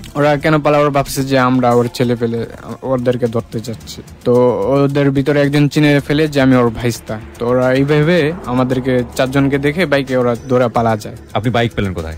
আমার ফ্রেন্ডের বাইক আর কি, আমার না। তখন আপনারা কোথায় যাচ্ছিলেন? তখন ওকে আমরা মারার জন্য অ্যাটেম্প নিচ্ছি। মানে আপনার চাচুকে মারার জন্য অ্যাটেম্প নিয়েছেন? এই সময় গিয়ে দেখেন আরেক গ্রুপ তাকে পেটাচ্ছে? হ্যাঁ, আর গ্রুপ পিটাচ্ছে। ওকে, আমাদেরকে দেখে ওই গ্রুপ ধরা পালা যায়। ওকে, তখন ও আমাকে হাত বাড়িয়ে বলে যে মাহিন আমাকে বাঁচা। আপনার চাচু এটা বলে? হ্যাঁ। তখন আমি বলে আমি তোকে মারতে আসছি, বাচ্চাতে আসিনি। তখন এটা বলে আমার ফ্রেন্ড, ওদের আমি একটু ড্রাগস নিয়েছিলাম, আমার এক ফ্রেন্ড আমাকে একটু বাংলা খাওয়াইছিল, মাথায় আমার গন্ডগোল ছিল। তখন আমার ফ্রেন্ড বলে গুলি কর, আমি আছি তোর সাথে। আমার এক ফ্রেন্ড আমাকে ধরছে জাবরা যে স্টার্ট কর। তখন আমার চাচুকে আমি 3টা গুলি করি। কোথায় গুলি করেন? এখানে বুকের মাঝখানে 3টা গুলি করি। ফার্স্ট এক গুলি করে চিৎকার দেয়, যখন চিৎকার দেয় আমার এক ফ্রেন্ড কি করছে, ইট দিয়ে ওর মুখের ভিতরে চেঁচা দিছে। চেঁচা দেওয়ার পর আমি আরেকটা গুলি করি। নেক্সট পরে 3টা গুলি করে ফেলে চলে আসি। চলে আসার পরে যখন ফেলে আসি তখন আমার ফ্যামিলি সবাই জানে ওকে মেরে ফেলছি, কিন্তু কে মারছে তারা জানে না। দাঁড়ান, আমাদের একজন গেস্ট বেল টিপেছেন, আমিও আসলে প্রশ্ন করতে চাচ্ছিলাম। বাই দ্য ওয়ে, আপনি কি প্রশ্ন করতে চান বলুন। সোহাগ বলছিলাম, মাহিনের কাছে আমার একটি প্রশ্ন, যে মাহিন আপনি কি প্ল্যান করেই গিয়েছিলেন যে আপনি তাকে হত্যা করবেন? হ্যাঁ, এই প্ল্যান করে গিয়েছিলাম আমি মারার জন্য। ওদিন আমার পুরো ফুল প্ল্যান ছিল, মানে আপনি মেরেই ফেলবো। কিন্তু আপনার কোনো ভয় ডর ছিল না যে মেরে ফেললে আপনার যে কোনো শাস্তি হতে পারে? এটা আমার মাথায় ছিল না। আমি ওদিন ড্রাগস নিয়েছিলাম হালকা। কি ড্রাগস নিয়েছিলেন? মদ খেয়েছিলাম। তারপরে রেসপন্সটা কি হলো ফ্যামিলিতে যখন জানতে পারে ও মারা গেছে, তখন কেউ এটা সবাই কনফিউশনে ছিল, আমার দাদি ফুপু সবাই, যে কে ওকে মারলো। কিন্তু আমি যে মারছি এটা কেউ জানে না, বা আমার যে ফ্রেন্ড 3 জন ছিল ওরাও বাস্ট করে নেই, আমার গার্লফ্রেন্ডও জানে না ওদিন যে আমি তাকে প্ল্যান করে গেছি মারার জন্য। না, কিন্তু আপনি এই যে কাজটা করলেন এটা আপনার ফ্যামিলিতে তখন জানলো না যে কে করেছে, কিন্তু এটা কোয়েরি করলেই তো পাওয়ার কথা যে কাজটা কে করেছে। পুলিশের মাধ্যমে কোয়েরি হলে, ফ্রেন্ডদের মাধ্যমে ধরলে। আপনার ফ্যামিলি কি আজও জানে না যে আপনি খুনটা করেছেন? আজও জানে না। আপনার ফ্যামিলি কি জানে এই খুনের ব্যাপারে? আমার ফ্যামিলি যতদূর জানতে পারে, যখন যারা ওই প্রথম গ্রুপ যে ওকে অ্যাটাক করছে ওরা ভাবছিল যে ওরা পিটাইছে এই জন্য মারা গেছে, তো যে ছেলে পিটাইছে ওই ছেলে পালায় গেছে আর কি, যখন শুনছে মারা গেছে। This is a very important point, প্রিয় শ্রোতা. By the chemistry of the story, it can be cause যে আগে পিটিয়েছে এটা ওদের জন্য একটা মোক্ষম সুযোগ, তার উপরে রেসপন্সিবিলিটি সমস্ত চাপিয়ে দেয়া। এটা কিন্তু নাটকীয় হলেও এটা সত্য, এটা হতে পারে। ওকে, তো তারপরে ফ্যামিলি এটা মনে করেছে ওরাই কাজটা করেছে, এবং ওই ছেলে যখন জেনেছে যে সে খুন হয়েছে তখন সে পালিয়ে চলে গেছে। হ্যাঁ, সে ভাবছে যে আমি পিটাইছি, হয়তো মরে গেছে আমার পিটানোতে, কিন্তু বাই দ্য ওয়ে সেটা যে আমি করেছি সেটা ওরা জানে না। আপনার ফ্যামিলি আজও জানে না যে এই খুনটা আপনার আপন চাচাকে খুনটা আপনি আমি নিজে করেছি।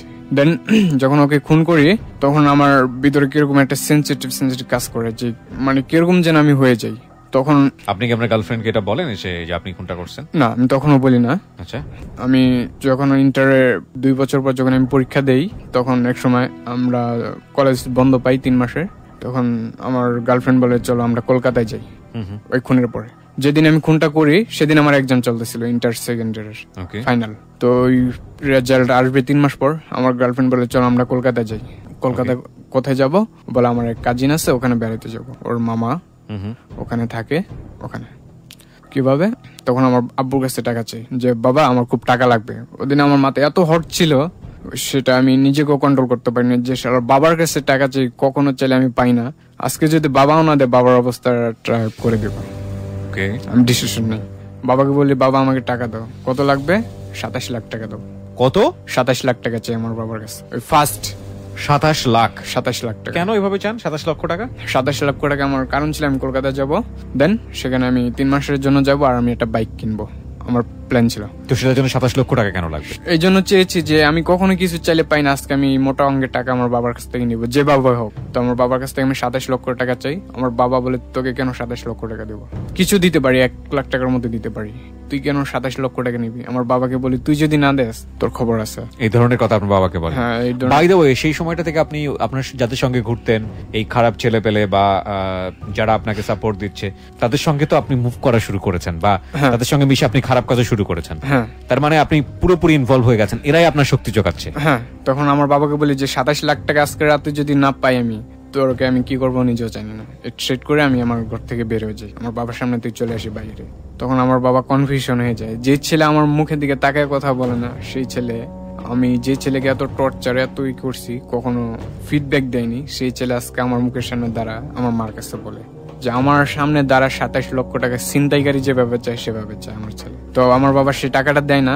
তো দেয় না বলতে আমার বাবার যে ক্রেডিট কার্ড ছিল সেটা পাসওয়ার্ড আমি জানি, তো সেখান থেকে ক্রেডিট কার্ড আমি চুরি করে নিয়ে আমার যে ছোট বোন ছিল ওকে নিয়ে আমার বাবা আবার টাকা ব্যাংকে নিত, লেনদেন করতো। তো আমি ওর মাধ্যমে টাকা উঠাই, যে পপি তুই 27 লক্ষ টাকা উঠে আন। আমার বোনটা আমার কথা শুনতো খুব, আমাকে ও সবচেয়ে বেশি ভালোবাসতো। তো 27 লক্ষ টাকা উঠে আনে, আমাকে দেয় টাকাটা নিয়ে আসা। 27 লক্ষ টাকা যখন আমাকে দেয়, আমি বিশ্বাস করতে পারছি না, আমি এক্সট্রিমলি সরি। আপনার বোনের বয়স তখন কত? আমার বোনের বয়স তখন 14 বছর। 14 বছরের বাচ্চাকে ব্যাংক থেকে 27 লক্ষ টাকা দিবে না? 27 লক্ষ টাকা ও একা জানে, আমার আন্টি গেছিল সাথে, আমি ওকে একা পাঠাইনি। কিন্তু আমার বাবা যখন যেত ওকে নিয়ে যেত, ওকে নিয়ে টাকা লেনদেন করতো। আর নো, ইটস নট পসিবল, এটা কোনোভাবেই সম্ভব নয়, কারণ 27 লক্ষ টাকা ব্যাংক থেকে শুধু ক্রেডিট কার্ডের মাধ্যমে it's not possible, it's really not possible. হ্যাঁ, সে বলেছে যে ভাইয়া এটা আমি ক্রেডিট কার্ডে নিয়ে আসছি, কিন্তু কিভাবে নিয়ে আসছে জানি না। পরে আমাকে আইনা টাকাটা দেয়। আমার আন্টিকে জিজ্ঞেস করে, আন্টি এটা সত্যি কি ব্যাংক থেকে নিয়ে আসছো? পরে আমার আন্টি বলে হ্যাঁ আমি নিজে যে পপির সঙ্গে গেছি। তো আমার বোনকে আমি খুব বিশ্বাস করতাম, আমার এত কিছু কেয়ার ছিল না, যে আমার দরকার ছিল ওদিন টাকা। আপনার বাবার কি এত টাকা ছিল? হ্যাঁ, আমার বাবা ব্যবসা করতো খুব বড় ধরনের, বললামই তো ফার্স্টে, বাইকের ব্যবসা করতো। 27 লক্ষ টাকা আপনি ফ্যামিলি থেকে নিলেন। এটা খুবই কন্ট্রাডিক্টরি, এভাবে টাকা নেওয়া যায় কিনা, ইটস রিয়েলি কন্ট্রাডিক্টরি। এবং 27 লক্ষ টাকা একজন বিজনেসম্যানের কাছ থেকে এত সহজ আদায় করা, ইটস রিয়েলি কন্ট্রাডিক্টরি।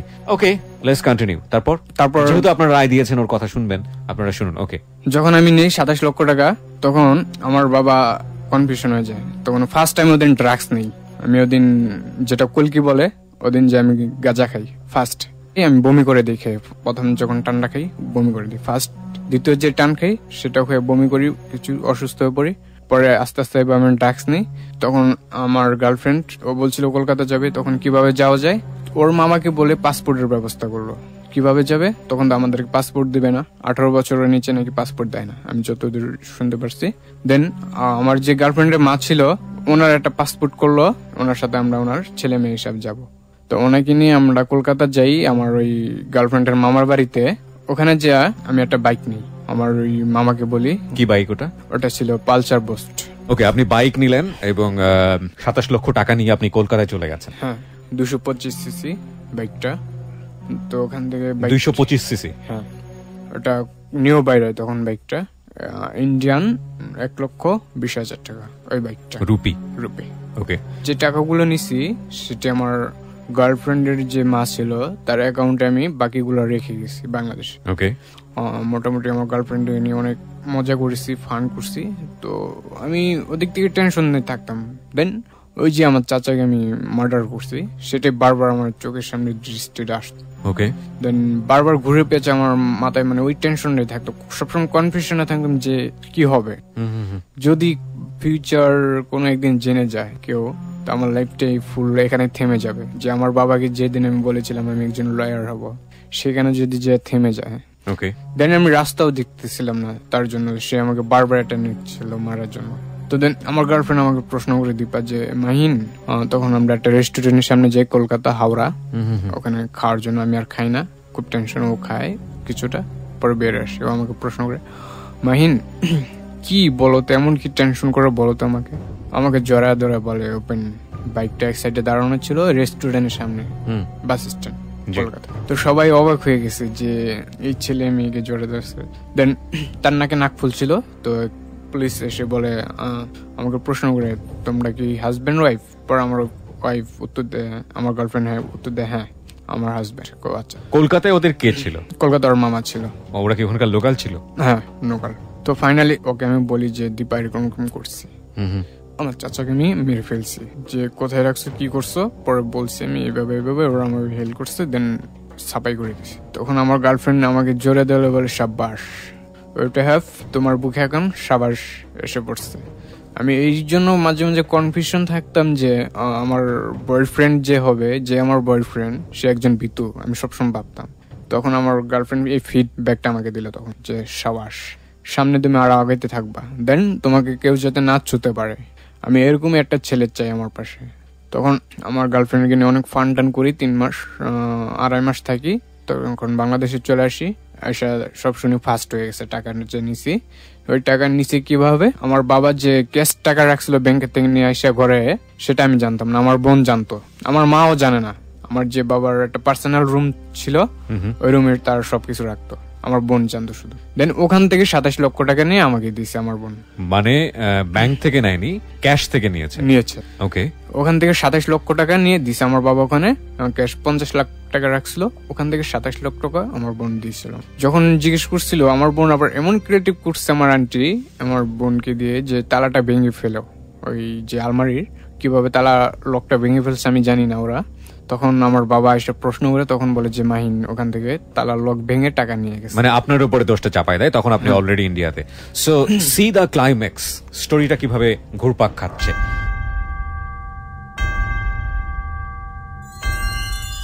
আরো 2জন খুন হয়েছে আজকের এই গেস্টের হাতে।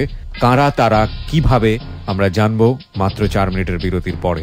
প্রিয় শ্রোতা, আমাদের এখানে স্ট্যান্ড বাই আছেন 3 জন লিসনার যারা সরাসরি সিলেক্ট হয়েছেন আমার পেজ থেকে এবং যারা সরাসরি অংশগ্রহণ করছেন এই অনুষ্ঠানটিতে। এই ফাঁকে একটু বলতে চাই, জীবনের গল্প পার্ট 3 বইটি এবারের বইমেলাতে পাওয়া যাবে। যারা অ্যাডভান্স বইটি পেতে চান, সংগ্রহ করতে চান, তারা ফোন করুন রকমারি.com এর 16297 এই নাম্বারে। আমি আরো একবার বলছি 16297 এই নাম্বারে। খুবই লিমিটেড সংখ্যক বই বাজারে আসছে, দ্রুত অর্ডার দিন যদি আপনি সংগ্রহ করতে চান। 16297। ফিরে আসছি ঠিক 4 মিনিট পর।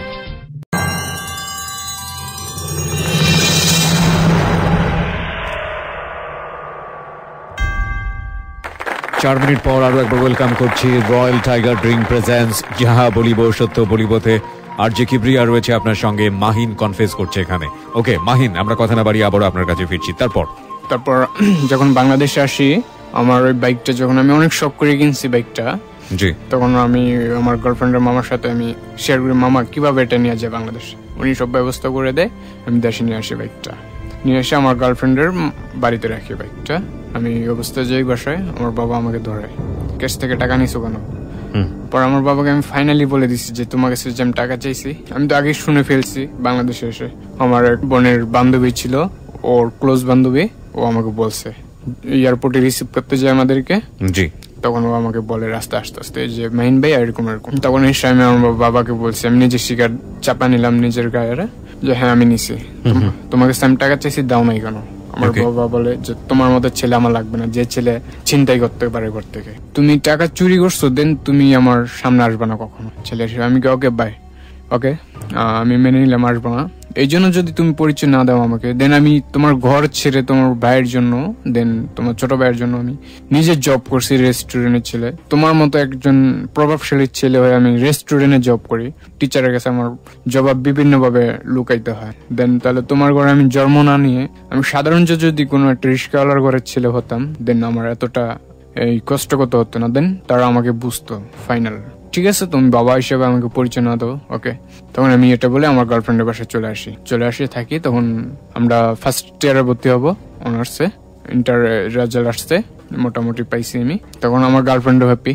তখন একটা প্রাইভেট ভার্সিটিতে আমরা ভর্তি হই, আমার গার্লফ্রেন্ড আর আমি দুজনই একসঙ্গে। এর মাঝখানে একটা কথা ফেলে চলে আসছি। আমার গার্লফ্রেন্ডের মা বলছিল যে মাহিন আর কত, তুমি বিয়ে করে ফেলো দীপাকে। তো আমি আমার গার্লফ্রেন্ডের মাকে বলছি, মা চলেই তো গেছে, তো আর সামনে অল্প কিছুদিন পড়াশোনা শেষ করে বিয়েটা করি, ওকে। যখন প্রাইভেট ভার্সিটিতে আমরা ভর্তি হওয়ার পরে দুজনে একই ভার্সিটিতে যাওয়া আসা করি একসঙ্গে ওই বাইকটাতেই। হুট করে ওর মামাতো ভাই আসে, ওর 3টা মামা। আর ফার্স্ট যে মামা আমার গার্লফ্রেন্ডের, ওর মামাতো ভাই একজন থাকতো আমেরিকাতে, ওর মামারা আসে আমার গার্লফ্রেন্ডকে জোর করে, মানে ওকে জোর করে রুমে, ওর মা ছিল না, কেউ ছিল না, ওকে রেপ করে। মানে এটা কি? আচ্ছা, আমি একটা বেলের শব্দ পেয়েছি। আমার একজন লিসনার গেস্ট যিনি আজকে এখন পর্যন্ত মুখ খোলেননি, তিনি আপনাকে বোধহয় এই বিষয়টি নিয়ে প্রশ্ন করবেন। ওকে সাব্বির বলছি, মাহিন বিষয়টি আমার কাছে পরিষ্কার না, আপনি যদি একটু পরিষ্কার করে বলতেন। তাকে রেপ করে বলতে, তাকে ফার্স্টে অফার করছিল যে তোমাকে। এটা কে করেছে? এটা ওর মামাতো ভাই। হ্যাঁ, মানে এটা আগে থেকে টার্গেটে ছিল তার? হ্যাঁ, আগে থেকে তার নজরে ছিল নাকি ওকে।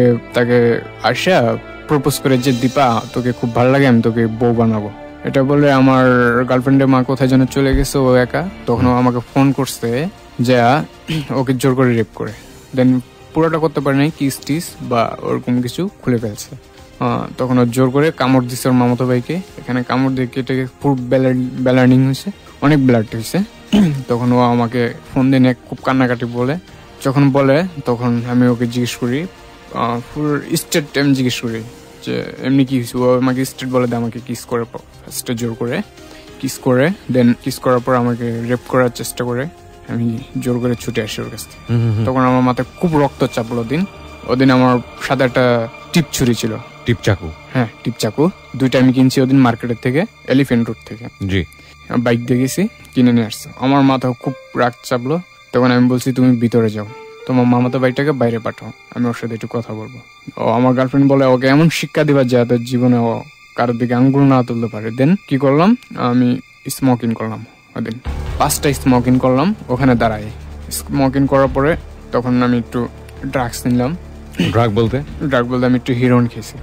আমার এক ফ্রেন্ড ও চিনে কোন স্পটে গেছে, ওকে নিয়ে আসতে বললাম, খাইছি। আমার ফ্রেন্ড বলে দোষ ইয়াবা খাবি? তখন আমি কই ইয়াবা কিরকম? ইয়াবাটা যখন আমি নিজে খাইছি, আমার কাছে এমন লাগতেছি যে আমি কাউকে মেরে ফেলি সেগুন করার সাথে। মানে এত আমার মেজাজ হট হয়েছে যে আমি অনলি ফুল কাউকে মেরে ফেলি। ওকে নিয়ে আসলাম, একটা রেল লাইন ছিল ওখানে। কাকে নিয়ে আসলেন? ওই আমার গার্লফ্রেন্ডের মামাতো ভাইকে। ওকে আপনার কথাতে এমনিতেই চলে আসবে? ওকে বললাম যে ওকে পাঠা দাও, আমি ওর সাথে কথা বলবো। তো শুনছে আমার কথা, তো আমি তাকে হাই হ্যালো করলাম। আমার ফ্রেন্ড ছিল 4 জন, তার সঙ্গে নিয়ে গেলাম। আমার এমনি তো নেশা যেতে বুঝতে পারছি কিনা জানি না, তখন খাইছি না। কিন্তু ও আপনার কথায় কেন আসবে? ওর সাথে আমার ফোনে কথা হয়েছিল যখন বাইরে ছিল। ও তো জানতো যে ওর বয়ফ্রেন্ড আছে। হ্যাঁ, এবং সে বয়ফ্রেন্ডটা হচ্ছেন আপনি। হ্যাঁ, তো আপনি মানে ওর সঙ্গে ও এত একটা খারাপ ব্যবহার করেছে এবং সেই প্রেক্ষাপটে আপনি তাকে ডাকছেন, আর ডাকলে সে আপনার কথায় চলে আসবে? ও ভাবছিল আমাকে বলেনি দীপা, তো ওর মামাতো ভাই খুব ঘাবড়াইছিল। ও যখন বাইরে আসছিল তখন ভাবছিল আমার গার্লফ্রেন্ডের মাকেও বলে দিবে, মানে ওর মামিকেও বলে দিবে। তখন ও সরি টরি বলে যে মাহিন তোমাকে ডাকে। পরে বলছে আসছে, তারপরে আমি দীপার সামনে যা কথা বলছি, হ্যালো দিচ্ছি, আমি চলো কফি খাইতে যাই। তো দীপা, আমি ও আমার 2টা ফ্রেন্ড আর তাদের গার্লফ্রেন্ড মিলে কফি খেতে যাই। আসি এয়ারপোর্টে, আসে আমরা রেস্টুরেন্টে বসে খাওয়া দাওয়া করি। আমার মাথায় প্ল্যান ছিল আমি আজকে ওকে মেরে ফেলবো। দেন কিভাবে ওকে দীপাকে বলি, দীপা তুমি আগে আগে যাও, ওকে নিয়ে আমি আসতেছি পিছনে বাইক নিয়ে। ওকে আর একটা অটোওয়ালা ঠিক করছি, ওর সাথে সব কথা ফাইনাল ছিল যে আমি পিছন থেকে বাইক মারবো, তুই অটো থেকে সরে যাবি। ওকে আমি আগে থেকে ঠিক করে রাখছিলাম। তো আমার গার্লফ্রেন্ডকে এক সাইডে দেই, আর আমরা একটা গাড়ি ঠিক করছিলাম, ট্রাক। ওই ট্রাকটা মানে পিছন থেকে আমি যাবো, সামনে থেকে ও আসবে। আমার এক ফ্রেন্ডের বড় ভাই ট্রাক চালাতো, ওর নিজের ট্রাক। তো ওদিন আমি পুরো ওভাবে প্ল্যান করলাম কোথায় হবে এটা হবে উত্তরা। যখন আমরা উত্তরা ঢুকবো জসীমউদ্দিন রাজলক্ষ্মীতে, উত্তরা ঢোকার আগে রাজলক্ষ্মী রোডে এটা হবে, ওদিকে যানজট বেশি। যখন ও আসতেছিল আমার গার্লফ্রেন্ড, ওকে আমি সবকিছু শিখিয়ে দিছি যে এটা হবে। আমার গার্লফ্রেন্ড ও রাজি হয়েছে, হ্যাঁ ওকে এরকম শাস্তি দেওয়া হোক, তুমি দেবে, আমি চাই। ও আমার গায়ে হাত দিছে। আমার যে আমি এত বছর রিলেশন করলাম আমার গার্লফ্রেন্ডের সাথে, 5 বছর, আমি তার গায়ে হাত দিই নাই, জাস্ট একটা কিচ্ছু করি নাই, ও আমার গার্লফ্রেন্ডের গায়ে হাত দিছে। এমনিতে আমার মাথা খারাপ হয়ে গেছে। তখন আমার ওই প্ল্যান ভাবে আমি কি করলাম, বাইকটা এত স্পিডে টান দিলাম পিছন থেকে নিয়ে আমি অটোকে মারে দিলাম। মানে অটোর ভিতরেও ছিল? হ্যাঁ ও ছিল। আর যে ড্রাইভার ছিল, ওর ড্রাইভার নিজে ফাল দিচ্ছে, কারণ ওকে আমি বলে দিছি আমি পিছন থেকে বাইক মারার আগে একটা হরেন দেবো তোকে। ওকে, হরেনটা যখন দেই, অটো ড্রাইভার দেয় লাভ, আর আমি বাইক থেকে পিছনটা মারি, সামনে থেকে টাকা এসে ওরা মেরা দেয়। অটোর উপর দিয়ে একদম চাপা দেওয়া, ওখানে শেষ। এই যে এত এত দুর্ধর্ষ ফ্রেন্ড, এরা কি আপনার ক্লোজ ফ্রেন্ড ছিল? এরা কি এরা আপনার এত ঘনিষ্ঠ হলো কেন? এদের বেসিক্যালি কাজ কি ছিল? ওদের বেসিক্যালি কাজ ছিল যে আমাকে এভাবে অবহেলা, আমার কাছেরই friend. No no no no no no, আমি আপনার অবহেলার জন্য তারা বিশেষ দায়িত্ব প্রাপ্ত হয়নি, ব্যাপারটা এরকম না। আমি যেটা জানতে চাচ্ছি যে তারা আসলে কি ধরনের কাজ করতো? তারা বিভিন্ন কাজের সাথে জড়িত ছিল। দেন কি ধরনের কাজ? আমার যে ফ্রেন্ড ছিল একটা, ওর নামও বলছি না, একটা নাম বলছি সাকিব, ও বিভিন্ন কাজের সাথে জড়িত থাকতো, ড্রাগস থেকে শুরু করে সব, 3জনই। আচ্ছা। দেন ওরা আমাকে সবসময় বলতো যে দোস্ত, তোর যে কোনো সমস্যা, যে কোনো দুঃসমস্যা আমরা আছি, যে সময় ডাক দিবি আমাদেরকে, আমরা সারা দিব তোর কথা। ওকে ফাইনাল। তো ওই দিনে হঠাৎ করে ওদেরকে আমি ডাকলাম, আসলো যেহেতু একবার বলছে। তো এইভাবে প্ল্যানটা করি, তো ওখানেই ও শেষ হয়ে যায়, ওর মাথার মজক বের হয়ে যায়। পিছন থেকে আমি বাইক মারি, অটো থেকে পড়ে যাই, সিটকে যায়, আমিও এক সাইডে পড়ে যাই বাইক নিয়ে। তো সামনে থেকে ট্রাক এসে ওর উপরে উঠে দেয়, মাথার উপর দিয়ে উঠে দেয়, ওর মাথার মজক বের হয়ে যায়। আর আমার গার্লফ্রেন্ড হালকা পড়ে যায়, আঘাত খেয়েছে। দেন আমি কিছুটা আহত হয়েছি, আমার এখানে সাইন আছে এখনো, এই যে, আর এই মাথাতে সাইন আছে বাইক থেকে। আমি হালকা মানে নর্মাল জায়গায় পড়ছি আর কি আমি। ওকে, সেটা আমাদের প্ল্যান ভাবে ছিল। তো ওখানে আমি ওকে শেষ করে দিই। তো যখন সবাই জানাজানি হলো, কি ভালো হলো যে এটা একটা অ্যাক্সিডেন্ট ছিল। আমাদেরকে সবাই হসপিটালে দেখতে আসলো, ওর মামা, আমার গার্লফ্রেন্ডের মা। আমি যখন শুনছি আমি আহত, আমার গার্লফ্রেন্ডের মা তো পুরো একদম যে আমার মেয়ের লাইফটা কি হবে, যেহেতু ওর জন্য ভাবছি যে দেখে আমি ঠিক আছি। ও কিভাবে হলো ট্রাক অ্যাক্সিডেন্টে, তখন ওটা ওখানে গেছে।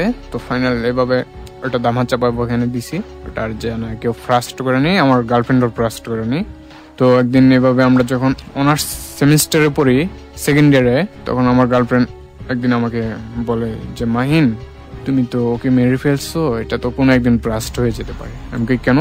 ও বলে যে যাদেরকে নিয়ে করছো, আমার ফ্রেন্ডের কথা বলে, যদি ওরা কখনো বলে দেয় আমার মাকে বা তোমার কাউকে, আমাকে বলবে না, দেন তুমি নিজে ঠিক থাকো। তো একদিন আমাকে একটা জড়া ধরায় যে চলো আমরা আজকে একসঙ্গে থাকবো। তো আমরা একসঙ্গে থাকলাম, 3 মাস ছিলাম। এক পর্যায়ে প্রেগনেন্টের অবস্থায় গেছিল। প্রেগনেন্ট মানে? 3 মাস একসঙ্গে থাকছিলাম। 3 মাস একসঙ্গে থেকেছেন এবং অবৈধ অনৈতিক শারীরিক সম্পর্ক করেছেন? এটা নিজে ইচ্ছাকৃত ভাবে ছিল, রাজি। তো সেখান থেকে আমি চিকিৎসা করি, যেভাবে টাকা ছিল আমার, ওই যে আমার বাবার যে টাকাগুলো নিয়েছি সেগুলো আমার ওই গার্লফ্রেন্ডের মার ব্যাংকে রাখছিলাম। তো কি করা যায়, তাকে আমি ট্রিটমেন্ট করে জীবন সুস্থ করি। ও আমাকে আরো সাহস দেয় যে হ্যাঁ তুমি যেটা করছো এটা ভালোর জন্য, আর আমি চাই তোমার সঙ্গে এভাবে সারা জীবন থাকি। আমাকে একদিন বললো, মাহিন, অনেকে তো অনেক রাজনীতির সাথে জড়ায়, তুমি যদি একটা কোনো দল নিতে পারতা। ও আপনাকে ইন্সপায়ার করে রাজনীতির সঙ্গে জড়ানোর জন্য? হ্যাঁ।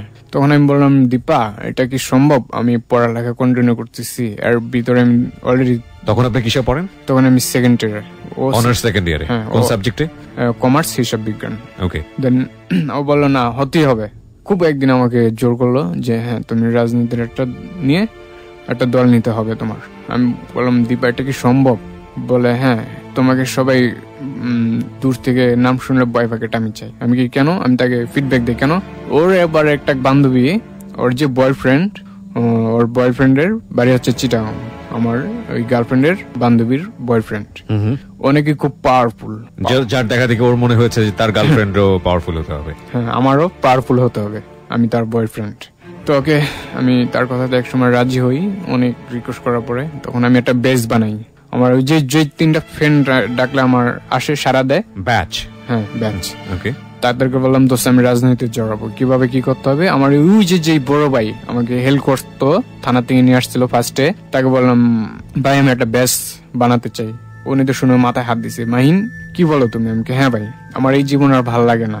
তখন উনি আমাকে ইন্সপায়ার করে, হ্যাঁ আচ্ছা তোমার সাথে আমি আছি, তোমার পিছে কেউ না থাকুক, তোমার মাথায় আমি আছি, যাও। তখন ওরা 400 পোলাপান আনলো ওই দিনই।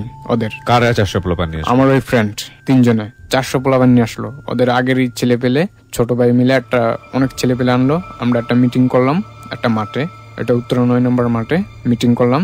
মিটিং করার পর আমাকে পরিচয় করে দিল, এটা তোমাদের বড় ভাই, আমার ওই ফ্রেন্ড। ওদের যে বেস গুলা নিয়ে আসছে ওদের সঙ্গে আমাকে পরিচয় করে দিল, এটা তোমার বড় ভাই। ওকে, এনিওয়ে আমি একদিন আমার ওই যে বড় ভাই, সে আমাকে পুরা লিড দিত। উনি বলে মাহিন এক জায়গায় যেতে হবে। কোথায়? আমার সাথে গ্যাঞ্জাম হয়েছে। কোথায় হয়েছে? এটা হয়েছে দক্ষিণ খান, আমাদের এয়ারপোর্টে একটা দক্ষিণ খান আছে ওদিকে। তো ভাই কি করতে হবে যে তোমার আসতে হবে। তো আসতে হবে মানে ওকে মারছিল আর কি, ওর গ্রুপের এন্টি গ্রুপের একজন ওকে মারছিল, মিটিং গেছে আর দক্ষিণখানে, যাতে ওকে মারছে খুব। যেহেতু একজন পাওয়ারফুল, এখানে ও মারামারি করতে পারবে না, আমাকে ডাকছে আর কি যে মাইন তুমি আসো। পরে আমি গেলাম, আমার 3টা ফ্রেন্ড গুলো, আমার 2টা ছোট ভাই, ওই বেচেরই নিয়ে গেলাম। আমার নতুন যে বেস বানালাম নিয়ে আমি হিট করলাম। আমার ওই বড় ভাইয়ের কিছু ছেলে পেলে ছিল দক্ষিণখান, আমাকে দেখা দিছে। ওকে, তাদের নাম বলবো না, কাকে দেখা দিছে, এন্টি গ্রুপ আমার ওই বড় ভাইয়ের। তো তাকে আমি হিট করলাম। ফার্স্টে আমি তার সঙ্গে যে একটু মিট করলাম যে ভাইয়া আপনার নাম কি? এটা বলে হ্যাঁ। তুমি? আমি বলছি আমি মাহিন, উত্তরা থেকে আসছি। পরে বলো তুমি কি ওর ছোট ভাই? আমাকে হ্যাঁ। তোমার ভাইকে তো আমি মারছি, এখন তোমাকে মারবো। আমাকে ভাই মারবেন? আমি ঠান্ডা মাথা বলছি যে ভাই মারবেন, আগে বুঝেন, যদি আমাকে মেরে আমাকে যদি মেরে যত খুশি মারতে পারেন, যদি আপনি নিজেকে টেকাল দিয়ে রাখতে পারেন আমাকে মেরে, তাহলে আমাকে টাচ পারেন। তখন ওর 2টা চামচা ছিল, ওর বডিগার্ড। হ্যাঁ, আমাকে পাশ থেকে এসে আঙ্গুল নাচা বলতেছে কি করবি তুই। আমাকে একটা ধাক্কা দিছে কলার ধরে। তো আমার সাথে একটা টিপ চাকু ছিল, ওটা বের করে আমি একটা পার মারছি।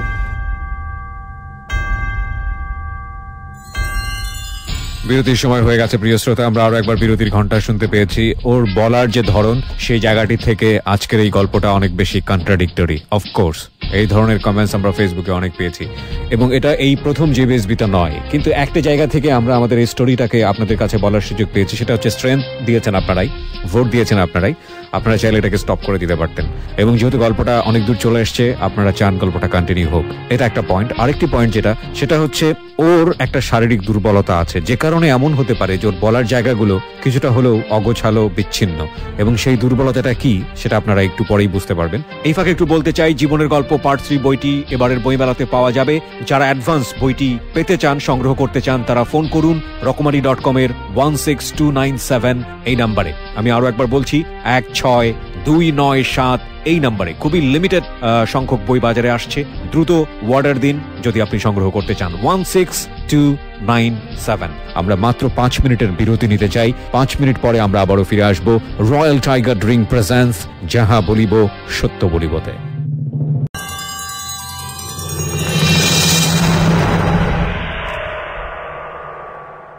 5 মিনিট পর প্রিয় শ্রোতা আরো একবার স্বাগত জানাচ্ছি রয়্যাল টাইগার ড্রিঙ্ক প্রেজেন্স যাহা বলিব সত্য বলিবতে। আমি আরজি কিবরিয়া রয়েছে আপনার সঙ্গে, এবং আজকে এখানে কনফেস করছে মাহিন। আমরা কথা না বাড়িয়ে মাহিনের কাছে আবারও ফিরছি। জি বলুন, তারপর কি হলো?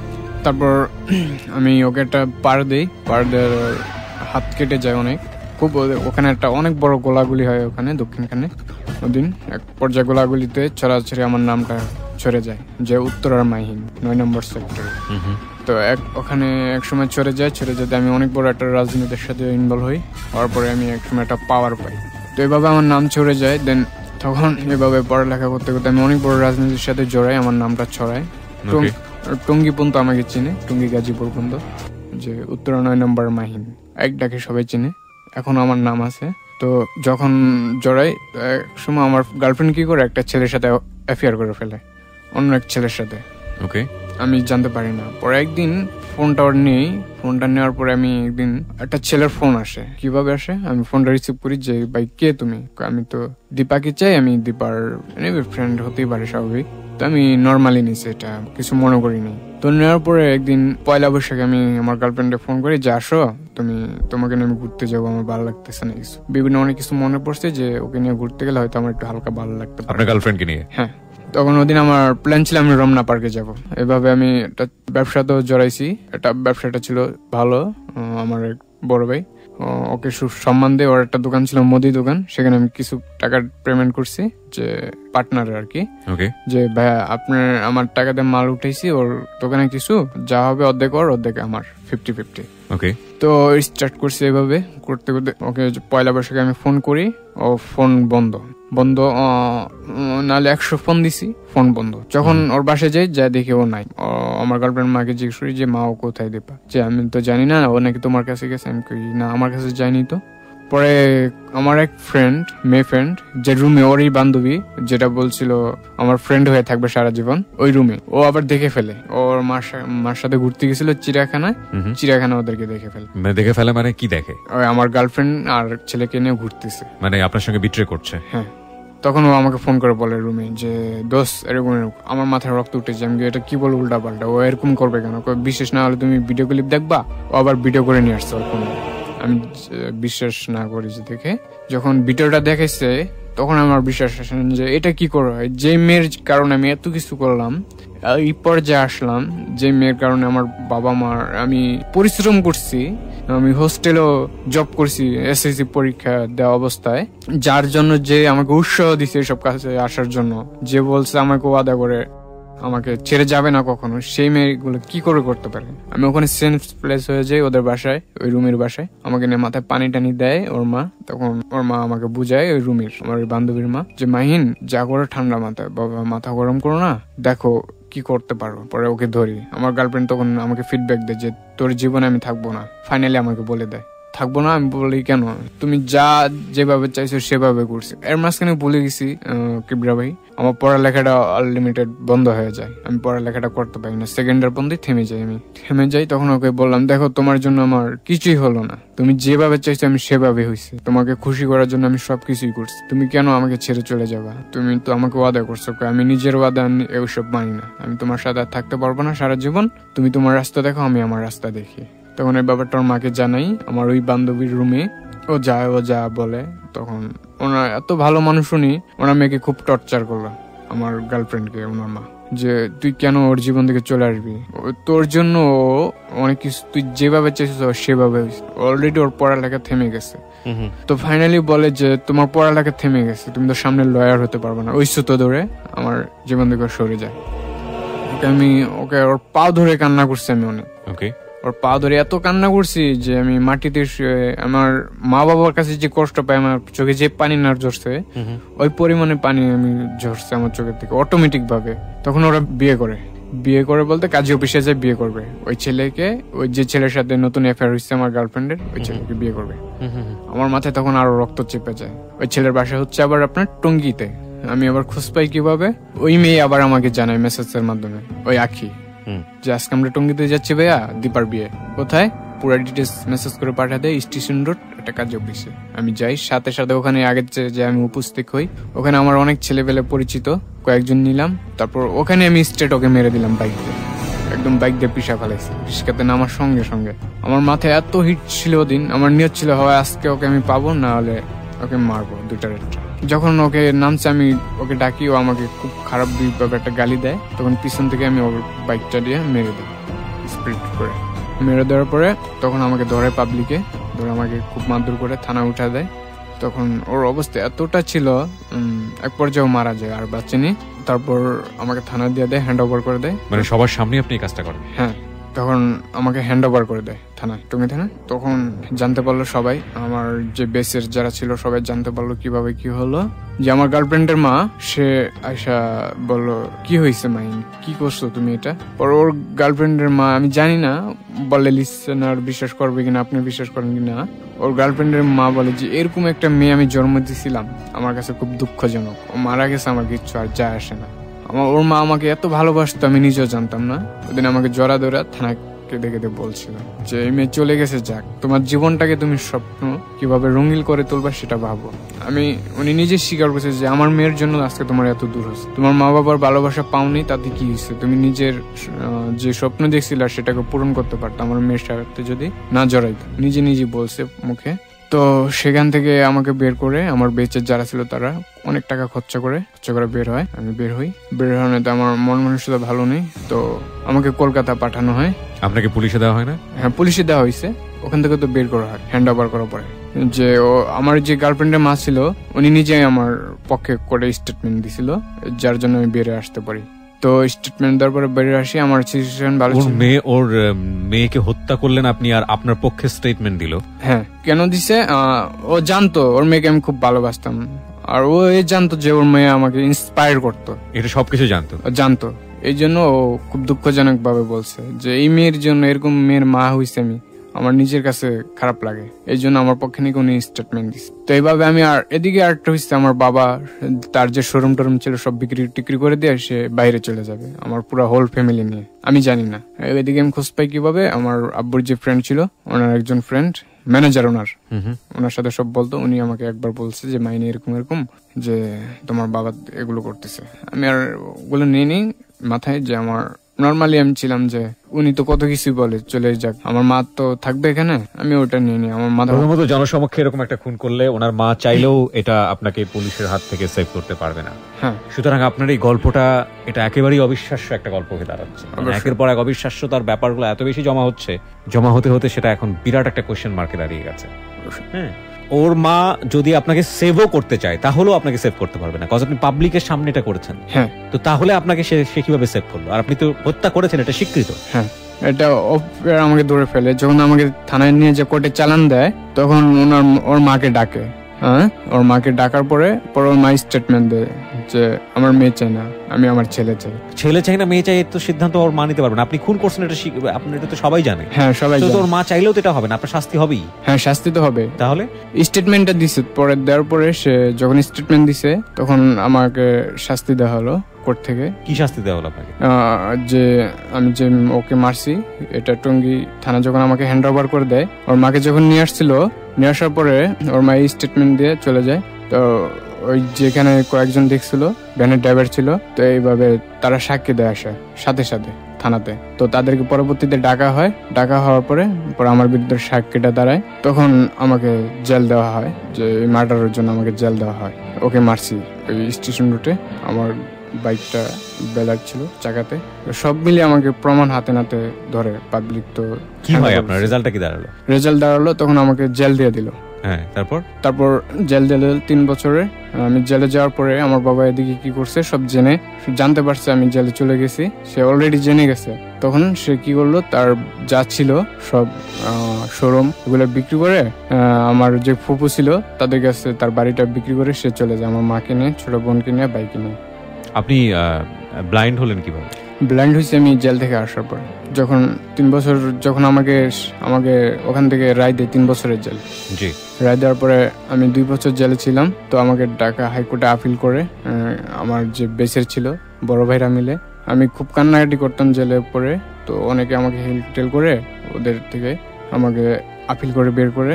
তখন আমি অ্যাক্সিডেন্ট হই কলকাতাতে, বের হয়ে মানে আমার যে বড় ভাই যে আমাকে লিড দিত, ওর নানার বাড়ি ছিল কলকাতাতে, শিয়ালদা। অ্যাক্সিডেন্ট করেছেন কত সালে? এটা 2011-তে। 2011-তে অ্যাক্সিডেন্ট করেন এবং তারপরে আপনার চক্ষু হারান। হ্যাঁ। এখন আপনার দিন কিভাবে চলে? এখন আমার দিন, আমি একটা বেকারিতে জব করতাম, সে জবটা আপনার রিসেন্টলি চলে গেছে? সেটা চলে গেছে। আর আমার বেকারিতে আপনি কিভাবে জব করতেন? আপনি তো অন্ধ। আমি জব করতাম যে যার আন্ডারে ছিলাম আমি চলতাম, ওরই একটা চাচা ছিল, ওই বেকারিতে আমাকে নিছে। আমি ওর যে গাড়িতে মাল আসতো সেটা আমি হিসাব করতাম, কত পিস মাল নামছে সেটা আমি নিজে হিসাব করে, কত কার্টুন মাল আসছে এটা আমি হিসাব করে মোবাইলে এটা আমি দেখাতাম, আমি নিজের মাথায় মুখস্থভাবে হিসাব করে আমি বলতাম। ভাইয়া অয়ন বলছি। ভাইয়া আমরা তিনজনই বলতে চাচ্ছি যে এই স্টোরিটা আসলে বিশ্বাসযোগ্য না, এটা রিজেক্ট করা হোক। ওকে, যদিও বিষয়টা আগে করলে ভালো হতো, এটা আপনারা চাইলে আগে করতে পারতেন, but the confusion reveals one by one and last পর্যন্ত শুধু কনফিউশন। আপনারা যে ভেটোটা দিলেন তিনজন মিলে, যে আপনারা কি বলছেন যে গল্পটাকে পোস্টপোন করা হোক, গল্পটাকে রিজেক্ট করা হোক। আচ্ছা, আপনারা একটা প্রস্তাব দিয়েছেন, কিন্তু গল্পটা রিজেক্ট হবে কি হবে না সেই সিদ্ধান্তটা একান্তই আমার। সেই জায়গাটি থেকে আমি আপনাকে কিছু প্রশ্ন করতে চাই। প্রথম প্রশ্নটা হচ্ছে, যিনি এখানে কনফেস করলেন মাহিন, আপনার গল্পটা এরকম অবিশ্বাস্য লাগছে কেন? যে ঘটনাগুলো আপনি বললেন সবাই এরকম অবিশ্বাস করছে কেন? আপনার কি বলার আছে এখানে? এখানে অবিশ্বাস করছে তারা যে মেয়েকে আমি মারছি তার মা আমার পক্ষে স্টেটমেন্ট দিলে, এই জন্য এখানে অবিশ্বাস।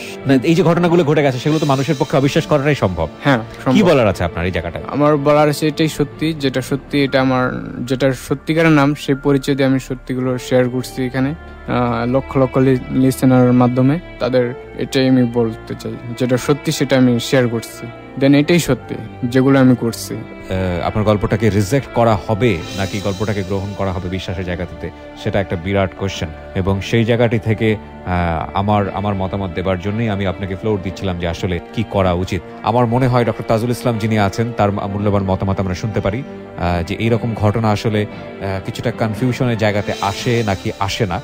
আপনি পুরো বিষয়টি শুনেছেন, আপনার কাছে কি মনে হয়? কারণ আপনি প্রচুর কেস পান এরকম, ও যেগুলো বলেছে সেগুলো আসলে বিশ্বাস করার মতো কিনা, এবং কেউ একজন যেচে এসে এখানে খুনি হবে সেটাও আমার কাছে খুব কন্ট্রাডিক্টরি মনে হচ্ছে। সবকিছু মিলিয়ে আপনি কি বলবেন? ওর বলার ধরন বা ওর যে ফাম্বলিং, ওর যে স্টাম্বলিং এবং ওর যে এক ধরনের ভয় ভীতু ব্যাপার, সবকিছু মিলিয়ে এর আগে তো কখনো রেডিওতে সে আসেনি এবং চোখেও দেখে না, সবকিছু মিলিয়ে ওর যে পারফরমেন্স সেটাকে আসলে সন্দেহের চোখে দেখা যায় কিনা? অলরেডি আমাদের তিনজন লিসনার বিষয়টিকে ভেটো দিয়েছেন, তারা মনে করছেন যে আজকের এই গল্পটি সম্পূর্ণ অবিশ্বাস্য, এটা একটা পুরোপুরি ভাওতাবাজি ছিল, এটাকে রিজেক্ট করে দেওয়া উচিত। আমি এখনো মতামত দেইনি, কিন্তু আপনি যেহেতু পুরো বিষয়টি শুনলেন, আপনি যেহেতু গুণী মানুষ, আপনার মতামত আমি চাচ্ছি, আপনি কি মনে করেন?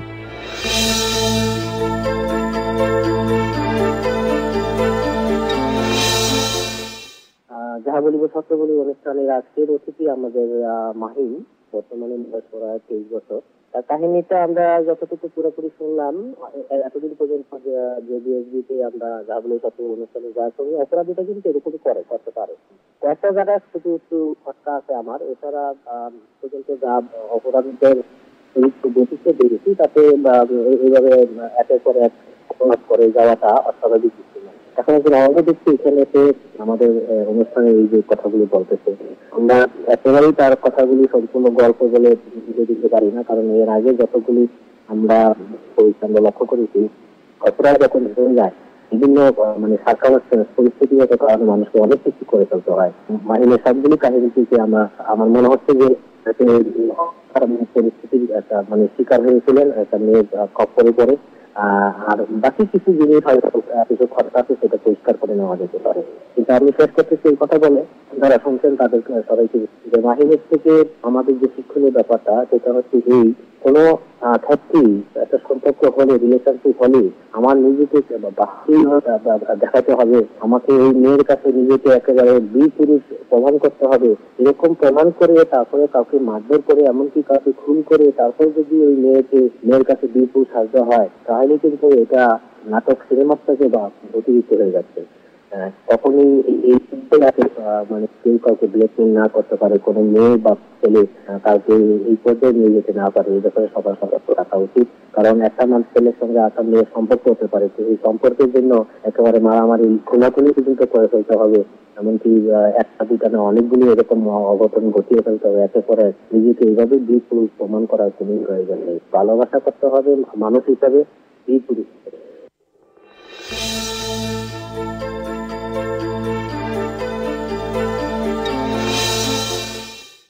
অনেক অনেক ধন্যবাদ ডক্টর তাজুল ইসলাম আপনার মূল্যবান মতামতের জন্য। যেহেতু পুরো বিষয়টি আপনার উপরে নির্ভর করছিল এবং আপনি আপনার গবেষণার জায়গাটি থেকে বলছেন যে আজকের যিনি এখানে নিজেকে এক্সপ্লোর করলেন এবং আপনার নিজের এক্সপিরিয়েন্স সবকিছু মিলিয়ে তাকে আসলে গ্র্যান্ড করা যায়, ফেলে দেওয়াটা আমাদের জন্য, ফেলে দেওয়া বলবো না আমি, ক্যান্সেল করে দেওয়াটা আসলে আমাদের জন্য সমীচীন হবে না। সেই অর্থে আপনার কথার উপর বেসিস করে আমাদের আজকে যিনি এখানে কনফেস করলেন তার স্টোরিটা আমরা ক্যান্সেল করছি না। প্রিয় শ্রোতা, আমরা শেষ করছি রয়্যাল টাইগার ড্রিঙ্ক প্রেজেন্স যাহা বলিব সত্য বলিব এই অনুষ্ঠানটিতে এসে যদি আপনি কনফেস করতে চান ফোন করবেন আমাদেরকে 09613892 এই নম্বরে। আজকের মতো এখানেই শেষ করছি। অনেক অনেক ভালো থাকুন। শুভরাত্রি।